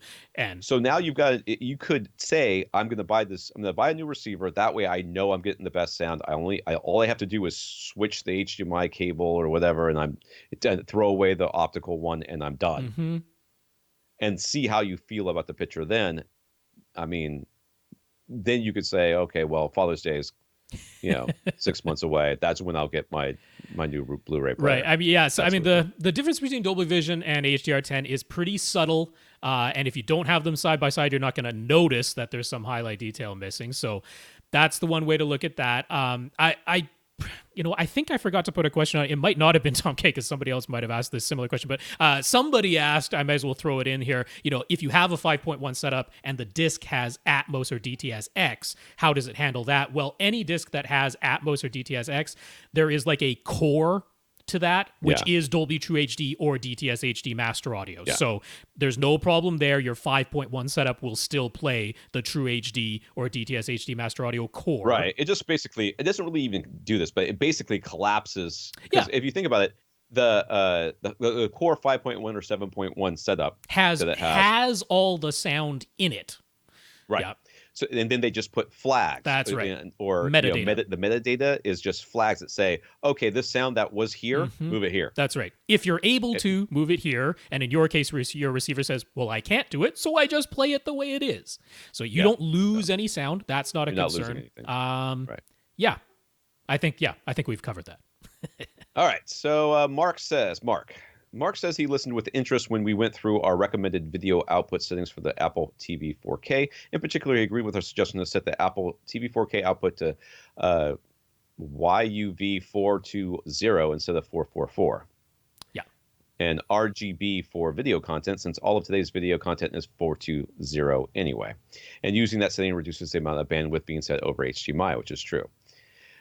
But what if you're using the Apple TV 4K to display photos? Would it be beneficial to use any different output settings for photos and home videos and slideshows versus streaming video sources?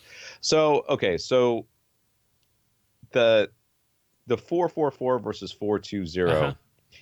The way to think about this is, those are basically the three colors, or the chrominance, luminance, and whatever it is that you're sending out, right? So 444 is full data for the first one, full data for the second one, full data for the third one. It tells you everything. That's right. What the 420 is full data for the first one, which is the black and white. So full data for the black and white. The two, it basically sends out, hey, this is what's different, or this is what you subtract, or whatever from that first one. And the 0 is everything left over goes here. Yeah, the way you can think of it in a YCB-CR or YUV signal is there is the black and white signal, and that doesn't get touched. And then they call it the color difference channels, because it's a way of sort of data compressing the color information. So let's say you have a 4K image. If you have a 4K image that's been encoded as YCBCR 420, you have a 4K black and white and a 1080p color image that you can basically think of it that way. That's essentially what's going on. Whereas if it's 444, you have both a 4K black and white image and a 4K color image going along with it, which obviously means you have to send more data along that HDMI cable. So when you're talking about photos, a lot of times, photographers are worried because of the differences within the colors in the images. Can sometimes be lost when you start doing this more compressed data. I mean, if you have like a fine pattern, like a colored pattern on a shirt or a rug or something, whatever, some of that fidelity can be lost if you compress the color channels in 420. So, I mean, here's the thing. I mentioned doing the 420 output setting because in quite a few instances, people have hooked up their Apple TV 4K. They've just done the automatic video settings, which unfortunately means everything is coming out at 4K HDR, 60 frames a second all the time, which isn't even really what you want. That's not what the content was encoded as. So my suggestion is to set the Apple TV 4K to kind of like the lowest common denominator and then activating its match dynamic range and match frame rate options so that it only goes up when it needs to and stays at the original content level at all other times. It's kind of a backwards way of thinking of it. Most other devices, you set it for the maximum and it steps down if the content says to, but the Apple TV 4K kind of works in reverse. You start with the lowest and it'll move up if you've told it to match the content. But you have a point that if you're looking at, high resolution photos with colored patterns and stuff, you don't necessarily want to compress any of that color data. And as long as your HDMI cables and your display handles the 4.4 signal without a problem, then you can leave it there. It is okay. Yeah, but I think most of these photos that these guys that people are talking about displaying came off a phone anyways. So probably. I mean, yeah. I am unsure that this is really super necessary. I mean, if you've got this 50 megapixel image or whatever, I don't think you're streaming that to a slideshow. The very simple answer, of course, is to just try it. So, I mean, he mentioned what Projector has, and it is capable of accepting a full fat HDMI 2.0 signal, the full 18 gigabits. So as long as your HDMI cable is up to the task, leaving your Apple TV 4K to output 444 is fine. That's not a problem. It's come up because sometimes people have said, my Apple TV 4K started blanking out. Like, why is it doing that? I'm like, it's probably the HDMI cable. And luckily you can set it to 420 and it often works. So that's all that is. All right, Michael. Michael recently got a 50-inch TCL S425 series 4K TV. Michael is visually impaired, so having perfect picture settings isn't super important for his own personal enjoyment, but he would like his friends to be impressed by the picture, and using it straight out of the box, his wife thinks it's just all right. So what suggestions do we have for getting the best picture performance out of it? I mean, usually it's just put it to cinema mode and whatever. I mean, but I'm sure that's almost it. I'm going to have a link at avrant.com and in the show notes for ratings, RTings, because they have settings for this exact model of TV. And if you just want to follow along with their recommended picture settings, it'll get you there. So that's an easy suggestion. But in short, the most important one is to go into the power settings and deactivate the power saving / eco setting, because by default it's on. So you said you took it straight out of the box and weren't super impressed. Not surprising, because that eco setting, the power saving setting, completely robs you of all the brightness and contrast that the TV is capable of. It's a horrible thing, but they did it to get the power, the Energy Star rating. So that is, I mean, that's probably 90% of it right Thanks, there. California. You ruin it for everybody. You turn off the eco setting, and that's probably going to take care of 90% of your wife's, not being impressed by this TV part of it. The second one, very simply, is put it in movie mode. Not super complicated. You put it in movie mode and you're like 90% done. If you want to follow the rest of the setting suggestions, they're there. I will mention, though, on those TCLs, you can't get to all of the picture settings on the TV itself. You actually have to use the Roku app to get to all the settings. So one of the suggestions they have is that this isn't the brightest TV in the world, and if you want HDR to actually look a little bit brighter, they suggest changing the gamma setting. That's optional. If you want to do that, you can only do that in the app, which Artings tells you about. So if you follow their suggestions, you'll be just fine. So it's an LCD TV, but is there any worry at all about burn-in? The TV is often on for about 12 hours a day, and sometimes it's displaying static images like title tracks from music sources. So is there even an outside chance that he has anything to worry about? No. I mean, any TV can be abused to the point where you mess it up. I suppose. I would be. I mean, I would if you take that as a challenge. Yeah, I right. Guess, prove us wrong. Come at me, bro. But I don't think so. This is a VA LCD panel, which is essentially immune to any image retention or burn-in. Yeah, here it comes, dude. The internet's going to flood your Twitter with all sorts of burn-in. I really don't think so. You're exceedingly safe. You're as safe as you can be with any display. Yeah, there you go. Yeah, I like it. Alfredo says he's a new listener. He's quickly burned through 8 episodes in just a couple of days, which means he didn't sleep for a couple of days. His room is 10 feet by 13 by 9, and the seating area is right up against the back wall. He's using ELAC Unify front speakers up front with an RSL Speedwoofer 10S subwoofer and a monoprice Amber folded ribbon tweeter in-wall and in-ceiling speakers in the 5.1.2 configuration with top middles that are about a foot in front of his seats. Okay. So this looks like an enclosed room. He is right up against the back wall, and the in-wall speakers are like as close to the corner as you can get, and not. Yeah, they're on the side walls, and if you were sitting in the rightmost seat on the sort of lounge part of this L-shaped couch that he's set up there, that is right in your right ear. It's right there in your right ear. Right there. And he's got a pair of top middle speakers that are, they're essentially directly over his seats. I guess if you're I wouldn't call them a foot in front of. Yeah. I would call them directly above. If you're leaning back, I guess, right? Like resting your head against the back wall, or what would seem to be a picture shelf is where the back of your head might knock into. I guess they're a teensy bit in front of you, but they're more or less directly overhead. So he's got sort of a cubby that his TV goes in. There's a cubby. There's a shelf that his center channel is in with a grill built into the shelf. Yeah. And his subwoofer is below the right speaker. It's shoved inside of a bookshelf. Yep. His speakers are also on bookshelves. Look like they're a little bit pushed back as well. So we'll address all that. They're pretty close to the front, though. So why are there two? It looks like 2 speakers above his head. One's a light and one's a speaker. I'm guessing. He's got little pot lights beside his top middle speakers. So no, he's only got one pair of in-ceiling speakers, pretty much directly above him. So he upgraded to an Onkyo. First of all, by the way, without ever having listened to us, and you still got pretty good gear. So I think you're doing well there. So I don't see any gear that I think I would want to change. So you're doing fine there. So he's upgraded to an Onkyo RZ830 receiver, which will let him expand to 5.2.4. Should he attempt to move his existing top middle speakers, they can't really be behind the seats, but should he move the existing in-ceiling speakers as close to the back wall as possible so they can have top fronts and top rears?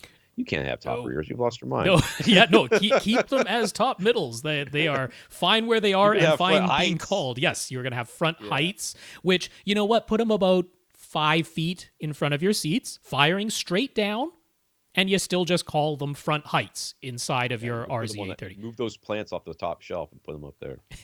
Almost. Okay. Yeah. He debated with himself over getting the RSL sub or SBS PB1000. No way that PB1000 was fitting in that. Exactly. The RSL was $100 less, and it fit perfectly into the bottom shelf space in the front right corner of his setup. Output-wise, he feels he has more than enough bass, but do we think he should get a second sub? Do we think he should replace his RSL with the SBS? He just wants to have the best space possible for his price range and his available space. Where the heck are you going to put it? His couch. You guys got to understand. His couch quite literally goes from one wall to the other. Yeah, on the back. It wall. looks like if you see that front facing, the door for this room is a little over to the left. So this must be slightly L-shaped, right? Yeah, just because slightly, yeah. just beside the left side of his couch, there is an actual wall right there. So this must be a slightly L-shaped room. There's no rear left corner space to put a sub as a diagonally opposite corner. If you are dedicated, if you want to get another sub, I would be perfectly okay with you getting RSL. One to match this. Yeah. This is this is a fine small for this room. I mean, this is what you need to do. You need to take that couch, move it out enough to get the sub behind the back left corner. I really want you to. I mean, we're talking what, 1.5 feet? That's all you need. 18 inches. I mean, here's if this is an aesthetics thing, if someone is saying, I don't want the look of the couch pulled away from the wall, you already have this shelf for pictures behind there. Right. And those not very deep tables that stand behind a couch? Yeah. Get one of those. It's totally going to look like it fits. Like, nobody's going to walk in and you have a picture shelf and then you have one of those thin tables that's meant to go behind a couch, behind your couch. Nobody's going to go in and go, "What did you do here? Why is your room set up like?" I mean, it's going to totally look normal from a decorating standpoint of view. And then it's not really going to affect your side speakers or your overheads. So that's what I really want you to do. And then you could put a second RSL, because you don't need to upgrade to an SVS in here. You can get the second RSL and put it in your rear left corner. PB 1000. Jesus, you'd have to. Where would you put it? Yeah, I would move the couch out, put the second sub behind the left corner right there, and then along that back wall below that shelf, I would get some white acoustic panels and just hang them directly below that shelf. Done and done. On that back wall. Yeah. Infinite Gary. Polk recently introduced their new Legend series speakers to replace their LSI series. It's still using a ring radiator tweeter with prices ranging from $1,200 a pair to $6,000 a pair. At the top of the line is the Legend L800 tower, which reintroduces Polk SDA, Stereo Dimensional Array. They market it as the only true stereo speaker because I do like that. It is a stereo speaker by itself? Is that what you're suggesting? No, that's not even it. No, you still need two of them. There are two tweeters and two mid-range drivers, which is stereo, and one set angled inward at 15 degrees and the other angled outward at 15 degrees. The inward-facing drivers act like a normal tweeter and mid-range that have been towed in towards the listener. The outward-facing drivers play a cancellation signal that is meant to eliminate interaural crosstalk. How do they know what my room looks like, dude? How do they know where that thing's going to bounce in my room? But whatever. In other words, your left ear only hears the left speaker, and your right ear only hears the right speaker. Gene from Audioholic says he was extremely impressed and surprised by their performance when he heard them demonstrated. So what do we think? If SDA can deliver imaging that's better than any traditional speaker, why isn't anybody else doing it or something similar? That right there answers your own question. Or alternatively, if good traditional speakers are still able to image well, is SDA just a gimmick, or are other speakers just a high performance build and set design? What? I don't know. Those were his exact words, and I just threw them in there because I have no idea what that means. Sure, okay, so let's skip that part. So what you're talking about here is trying to do some sort of weird cancellation in order to make sure that you're getting this direct sound only into one ear and it doesn't cross-talk into the other, so that you're not hearing it from both ears.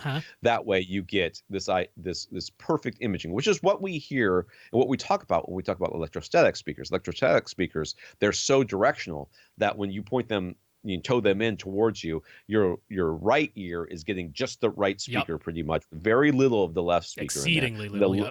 Yeah, the left speaker is going into your left ear with exceedingly little of what's going into your right ear. So does this work? Well, it can. Yep. Oh, you can get some crazy imaging if you can do it. If your left ear only hears the left speaker and your right ear only hears the right speaker. You know what else does it really well? Headphones. And I wanted to get to that because the irony of there are like high-end headphone amplifiers that do what? Oh, they introduce some intraoral crosstalk so that it sounds more outside of your head instead of that headphone effect of the sound being like right in the middle of your brain, right? So hilariously, you've got these high-end headphone amplifiers introducing intraoral crosstalk so that you don't have the left ear only hearing the left headphone. Yeah. So, I mean, Gene said he was impressed. Okay, that was their controlled demo in their room with their room dimensions. And this is why, let's go back to Tannoy real quick. This is why the Tannoy demo was so annoying because it's like you guys had all the control in this room. You had every bit of control, and I walked out of here wanting to shoot myself because my head was pounding by the time I left.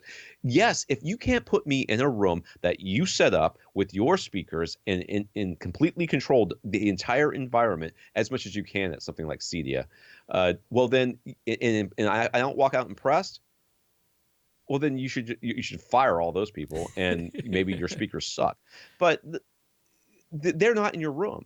You know, they're not even close to in your room. And I mean, similar to electrostatic speakers or magneplanar speakers, something like that, they are picky about placement. They are not speakers that you can just position willy-nilly and fire straight out, and they're going to always work. I'm sure there are instructions that come with these SDA speakers. Now, SDA is something that was around in the, I think, late 70s, certainly early 80s. Went away for a good 25, 30 years. They kind of brought it back. Nobody uses anything like this in a mastering studio. In a mastering studio, even though you're sitting very close to your mastering monitor speakers, and you probably have a pretty heavily treated studio that you're listening in, you still get some intraoral crosstalk. It's there. That's how they mastered it. So, I mean, can these do something imaging-wise akin to electrostatic speakers? I don't see any reason why not. That could certainly be the case. There's absolutely no guarantee that it's going to happen in your room.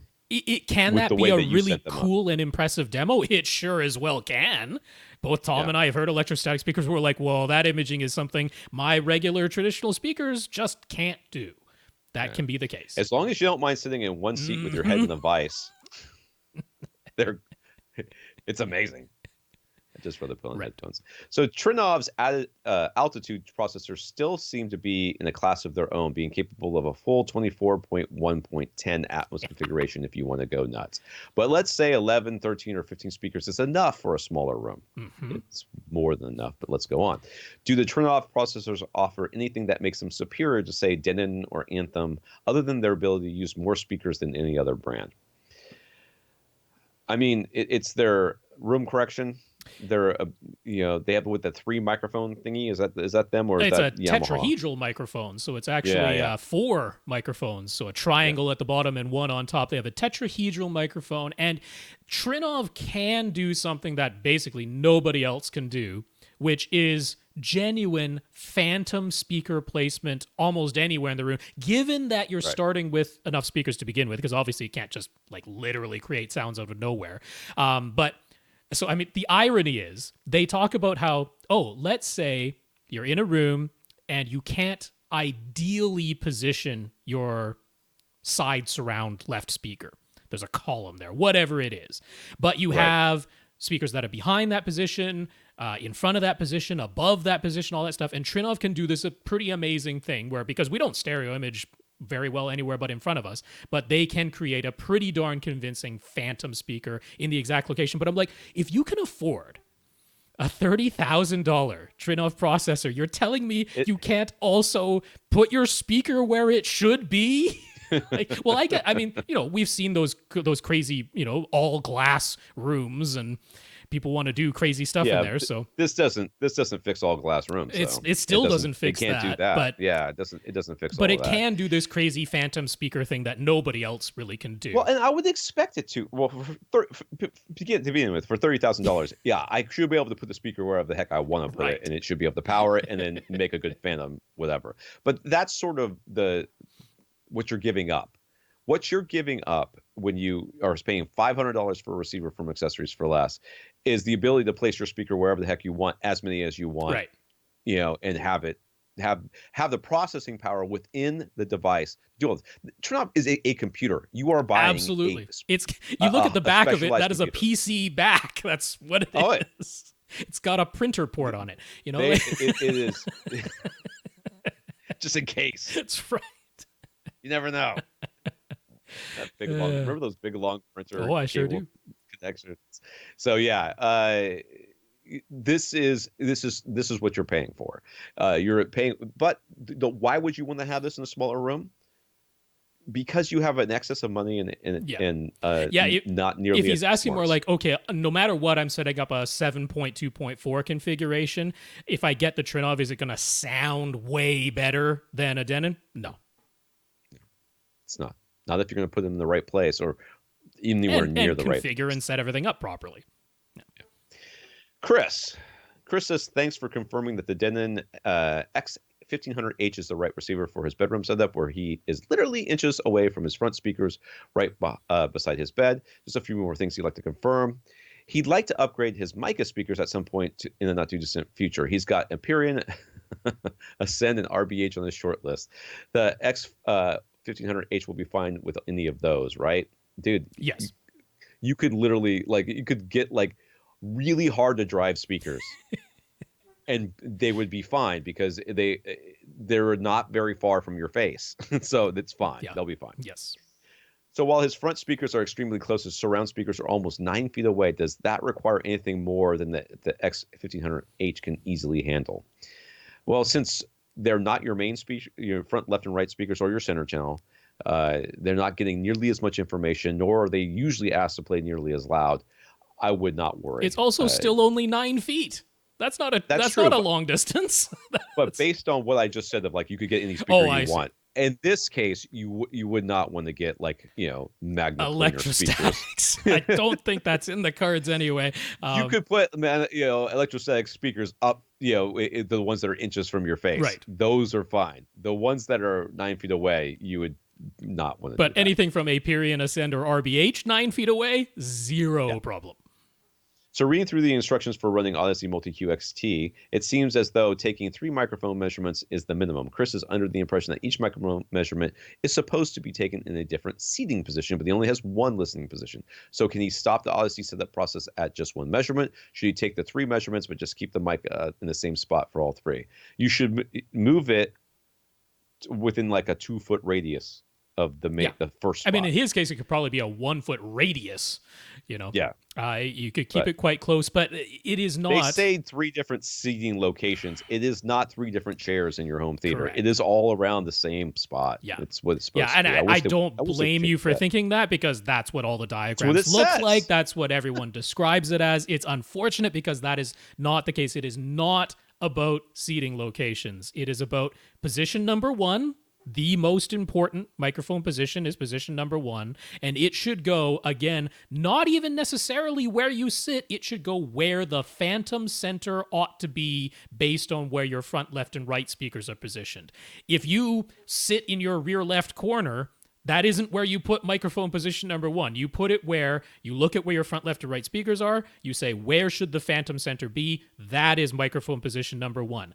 Now go as much as 2 feet to the left, and then 2 feet to the right, and then 2 feet in front of you, and 2 feet behind that microphone position number 1, and you make yourself a bubble all within a 2-foot radius. And it is not about seating positions. It's about getting a nice average what's happening around that microphone position number 1, so that we don't try to over-equalize things that will end up causing a problem. That's really what it's a spatial average, this nice bubble. So take at least the 3 measurements. In fact, I would recommend take all 8. You're only going to do it once or twice. I don't do that. I take about 6 before I get bored and give up. I take 1, 2, 3. I probably take 5 or 6. Maybe I do take all 8. I don't know.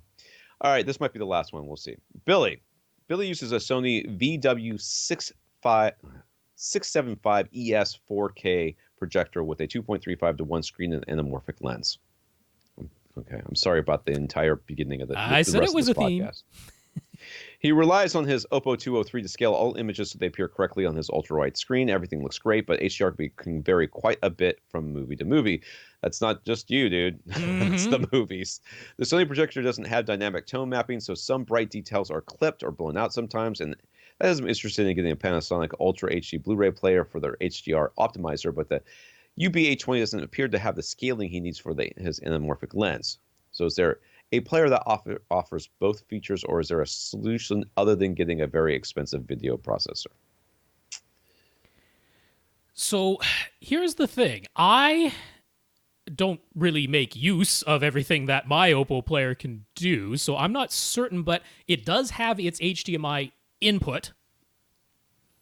And if you send in an external video source into the Oppo, does it let you use its scaling feature, right? Because So for those of you that are wondering what he's talking about, Oppo has a pass-through feature. That's where right. It has an input at the back, or let's just pretend that I don't even know where exactly it is. It is input at the back and the output in the front, where you can basically use the Oppo player as a video processor, like a standalone video processor. The question that Rob is posing is, I don't use it as such, therefore I'm not really sure. So could you get a new player that has you get the all Panasonic the tone mapping? Right. Then plug that into the Oppo. That's right. Use the Oppo to do the scaling, the weird scaling thing that you want, and then send that out. Yeah, because I mean, I know it'll pass through HDR and Dolby Vision from its HDMI input. Like you can plug a streaming box into your Oppo, and it'll pass through all of the video just fine. I'm not certain if you can use. I mean, the whole idea is you can use the upscaling for sure. You can use the Oppo's upscaling on a external video source that you plug into the Oppo. That for sure I know it can do. So I'm not sure about the anamorphic scaling. I think you can. So he's saying, would he have to get a Panasonic and an expensive video processor? I'm like, I'm pretty sure you already have the video processor. It's your Oppo. So, I mean, as strange as it sounds to plug one Ultra HD player into another Ultra HD player, you're using the Oppo as your scaler. That's what it would be. Well, it's cheaper than buying a new projector. It sure would. Sure. Yeah. Oh, yeah. So, but let's pretend that the Oppo doesn't work that way and you can't do it. Right. At that point, you are looking at either a projector upgrade or a video processor. A video processor. Or getting a sled for your anamorphic lens so that you can move it in and out of position as needed. Yeah, because I mean, so Panasonic does have the UB9000, which is even higher end, $1,200 and higher end than the 820. But I looked through its manual, I didn't see any mention of anamorphic scaling like what you're talking about that the Oppo offers. So I'm pretty sure your best bet, if you really want that HDMI optimizer, which the Oppo doesn't have, is to get the Panasonic and plug the Panasonic into the Oppo. I definitely rip Oppo, man. I'm pretty sure that works. Yeah. All right, Dan. No, he had one more question there real quick there. Is there a device we could recommend for reducing dust in his home theater? Yeah, I got this thing called a Swiffer, and I have children. I hand them. We had someone just talk about that a little while ago. A portable HEPA filter. If you don't want a big thing in your room all the time. How much noise does that make, though? Oh, quite a bit. But the whole point is that you're running it when you're not in the room. It's just filtering the air, taking all the dust out, and then it's on casters. You move it out of your theater when it's theater time. And, the dust has essentially already been removed, and then you put it back in there and run it while you're not in there. We had somebody, right? I mean, they're only like $250. So, and he's got a small theater, so it could circulate that air right quick and should do a darn good job. So head on down to Best Buy or Home Depot and grab yourself a portable HEPA filter. There you go. Dan, it seems we've sent Dan down a rabbit hole. Dan has the lovely theater with Paradigm Prestige Series speakers all around, 2 rows of seats, but with large columns on either side that restrict the width of the back row, and dual SVS SB16 Ultra subs that are both up front since they physically won't fit anywhere towards the back of the room. Even though both subs are up front, he was happy with the bass performance until he ran a gazillion bass sweeps. So, ignorance is bliss, my friend, and discovered that his very center seat has a bit of a dip in the 50 to 60 hertz range. A bit of a dip. I never noticed it, but now that I see it, I can't unsee it. Now I can. None of his other seats have this dip, and no amount of adjusting his dual sub seems to be able to get rid of this in his center seat. Oh, wow. Do you There you actually hear it, Dan? Do you? I mean, you never did. Walk before. away, Dan. You never noticed it before. Dan, stop it. Stop playing with stuff. Just turn the TV on and enjoy it. Dear. So now he's wondering if turning his built-in seating riser into a giant bass trap might help. The riser was actually built by his contractor and is secured to the studs of the side walls and back walls. The front of the riser is a 2x10, but inside it's just 2x4 secured to the side and back walls. So there's a large gap underneath the framing. Dan went to quite a lot of trouble to install sound clips, double drywall, and green glue for the rest of the room. But now he's worrying that the way the riser was constructed might be short-circuiting all of that. Again, have you noticed it? Right. Yeah. Because if you haven't, then it's not. So do we think cutting openings in the riser along the walls, filling the cavity with insulation, and putting grates over the openings will turn his riser into an effective bass trap that will solve his 50 to 60 hertz dip? Don't do that, Dan. I don't have a clue. Yeah. But don't do it. Don't do that, Dan. No. Okay, so if you really have a 50 to 60 hertz dip in your center seat in this one chair in this entire room, I mean, honestly, dude, I don't even know how to tell you to fix it other than to sit in another seat and ignore it. But you could get a tuned bass trap. A tuned bass trap. And actually, yeah, the real answer is I don't, even if you did turn your riser into There's a bass trap, There's no guarantee that it's going to absorb any of that. I still don't think it's actually going to get that low because it's only, I mean, it's not even 10 inches high if the front of it is a 2x10. 2x10, so it's slightly less than 10 inches high. Around, 6 to 8 inches. I don't think that's even deep enough to get you a 50 hertz bass trap. I mean, a 50 hertz bass trap has to be darn thick. So, so don't do it. I mean, let's be very, very clear. Don't try to turn your current riser into bass trap. Tom is absolutely right. Have you noticed soundproofing issues? Because if you haven't noticed them, they don't exist. I mean, even if you can measure them and a graph says they exist, if you don't hear them, they don't exist. Which might also be the solution for your 50 to 60 hertz dip, because if you don't hear it actively. What is this dip? I mean, is it between 50 and 60 hertz and it goes down, 20 dB? I don't know. All right. Is it like starts at 60 and then ends at 50? I mean, in between, there's one little spike down at like 55 that goes down like 5 dB. Walk away and just don't worry about it.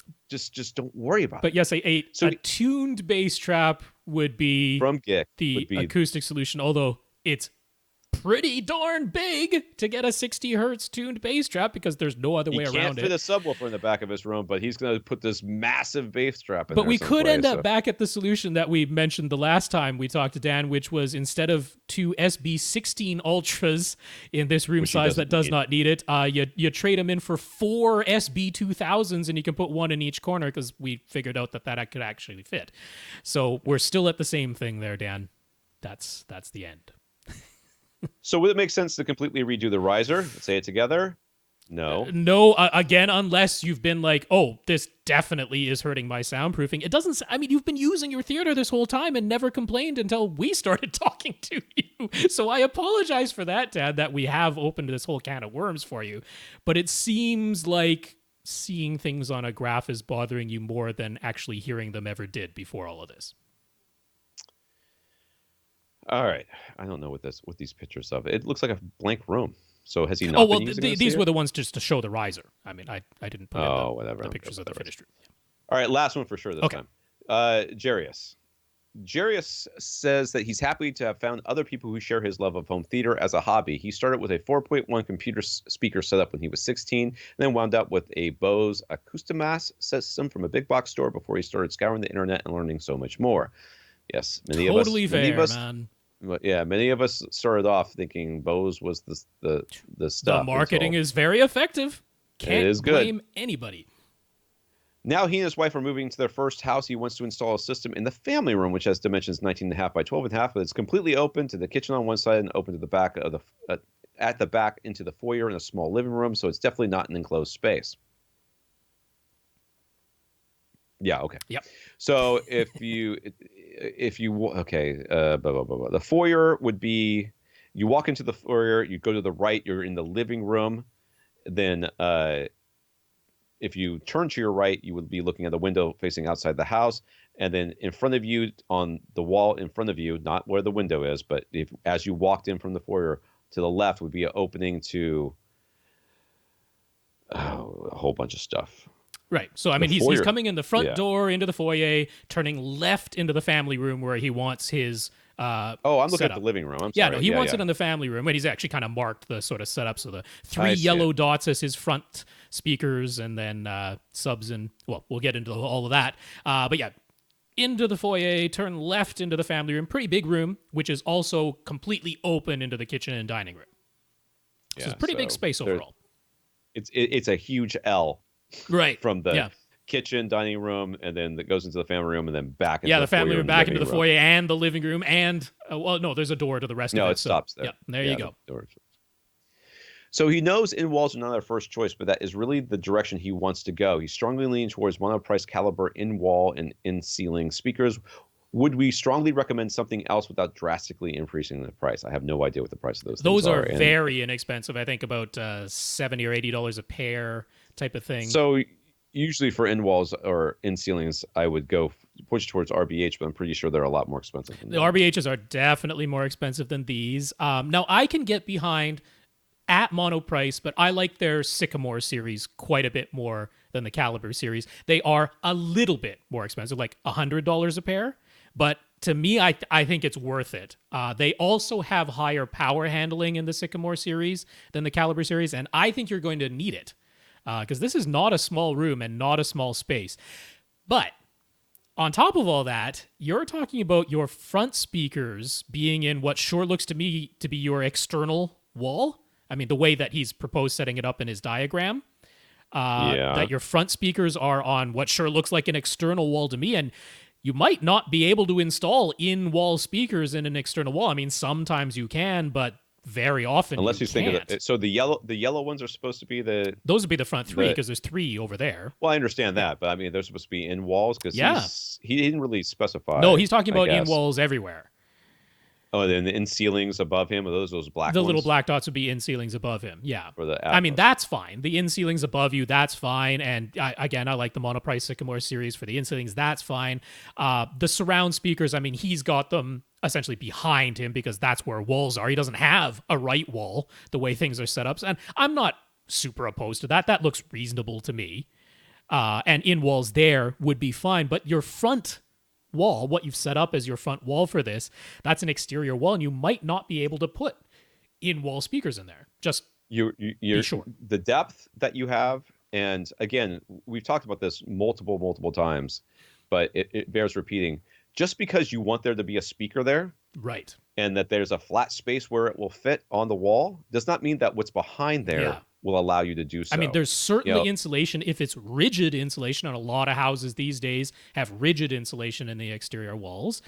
That could be an issue if there's pipes, wires, ducting.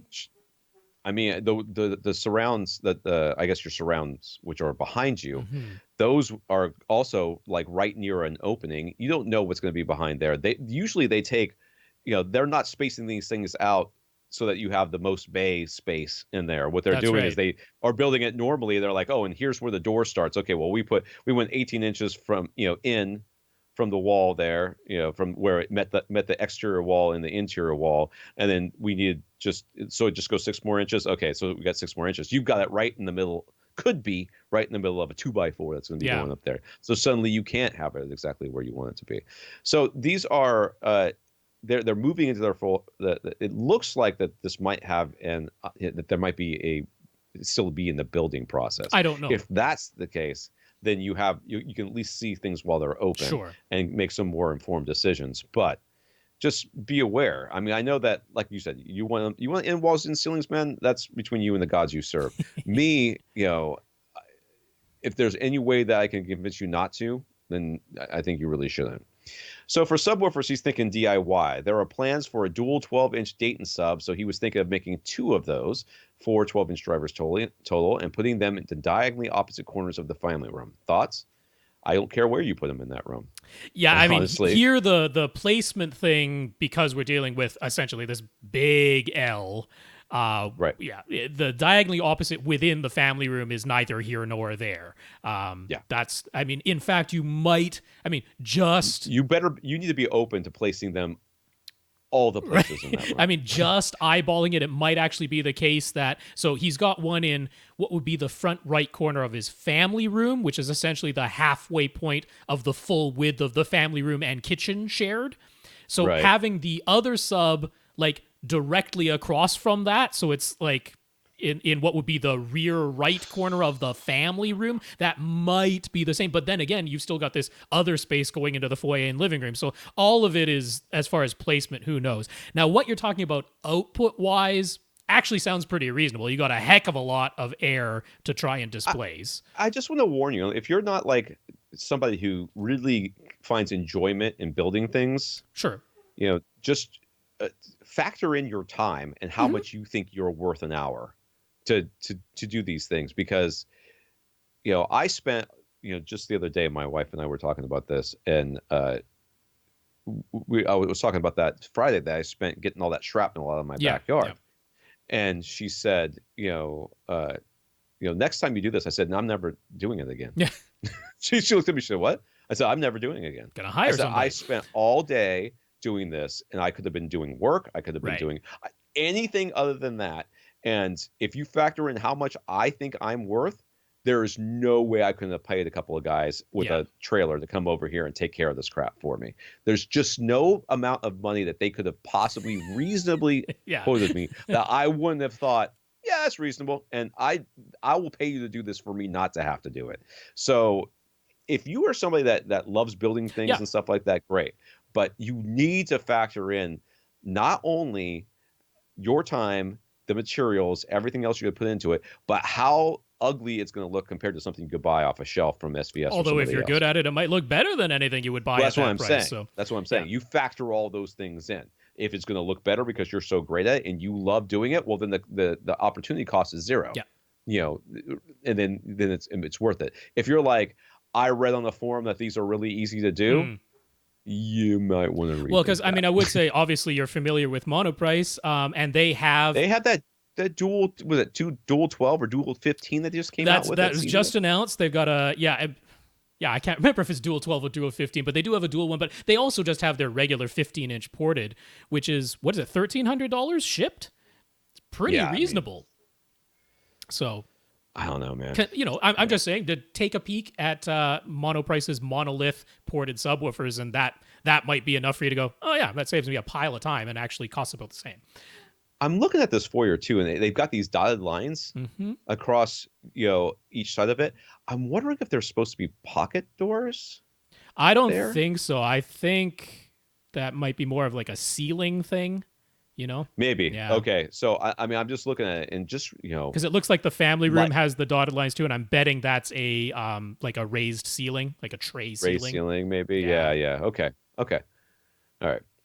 At the moment, he has a Denon X1400H, but he has plans to upgrade to a model that can do 5.2.4. In the meantime, if he continues to use his X1400H for a while, what do we think about connecting his 4 in-ceiling Atmos speakers in series, kind of like running multiple side surround speakers? I mean, sure. You just have to connect them to your top middle. Yeah.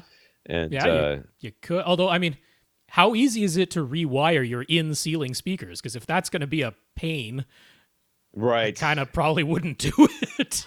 It's almost worth it to buy an external amp and just Y splitter out. Run them in parallel. That way. Yeah, run them in parallel. Because I mean that you're gonna wire them ahead of time anyway, so it'd be very easy to wire them in parallel. That literally just connecting the 2 on one side to one amplifier output, and bingo, you've wired them in parallel. So that would be super. Although I mean, no, I guess you can do series even there, because you can just wire together back at wherever they would meet. You wire the red from one to the black of the other. Oh, I guess you could do it that way. I didn't think about that way. Yeah. Okay. So you would do it not in the ceiling. You would do it at the wall. You do it at the wall. Yeah. I mean, so you can do. Okay. Oh no. Oh, yeah, that'll work. Yeah. You can go red to black. Yeah. Okay. So red from the amp to red of speaker 1, black from the amp to black of speaker 2, and then red and black from speaker to speaker. Twist them together. Okay. Yeah. Okay. But I mean, should it? Well, go ahead. It's not good.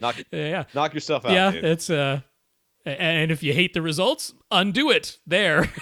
That one's a pretty simple one. Yeah. Yeah, that's fine. That's all right. about it. Who we have left? All right, we have on our list John H, Joel N. Is that all Joel? Yeah, that's all Joel. Kev, who wrote to us on Facebook. Mark H, Christy, Clara, Francis, Bobby, and Derek. Ta-da. All right. If you want your AV questions answered on this podcast, all you have to do is ask. You ask by emailing us at question@avrant.com. We want to thank our 88 patrons over at patreon.com. Thank you, guys and gals. Yeah, patreon.com/AVRant Podcast if you'd like to sign up for an automatic monthly donation. Thanks very much to our 88 patrons. We want to thank AJ and Carl for correcting Rob. We always get a kick out of that. So thank you, guys. Yes, I do appreciate it. I didn't notice it until AJ said something about it, so that's a good thing that you did. I don't know if I would have caught that. I might be Lee forever. That's right. If it wasn't for those guys. All right. For AV Rant, I'm Tom Andry. And I'm Rob H. Now go out and listen to something.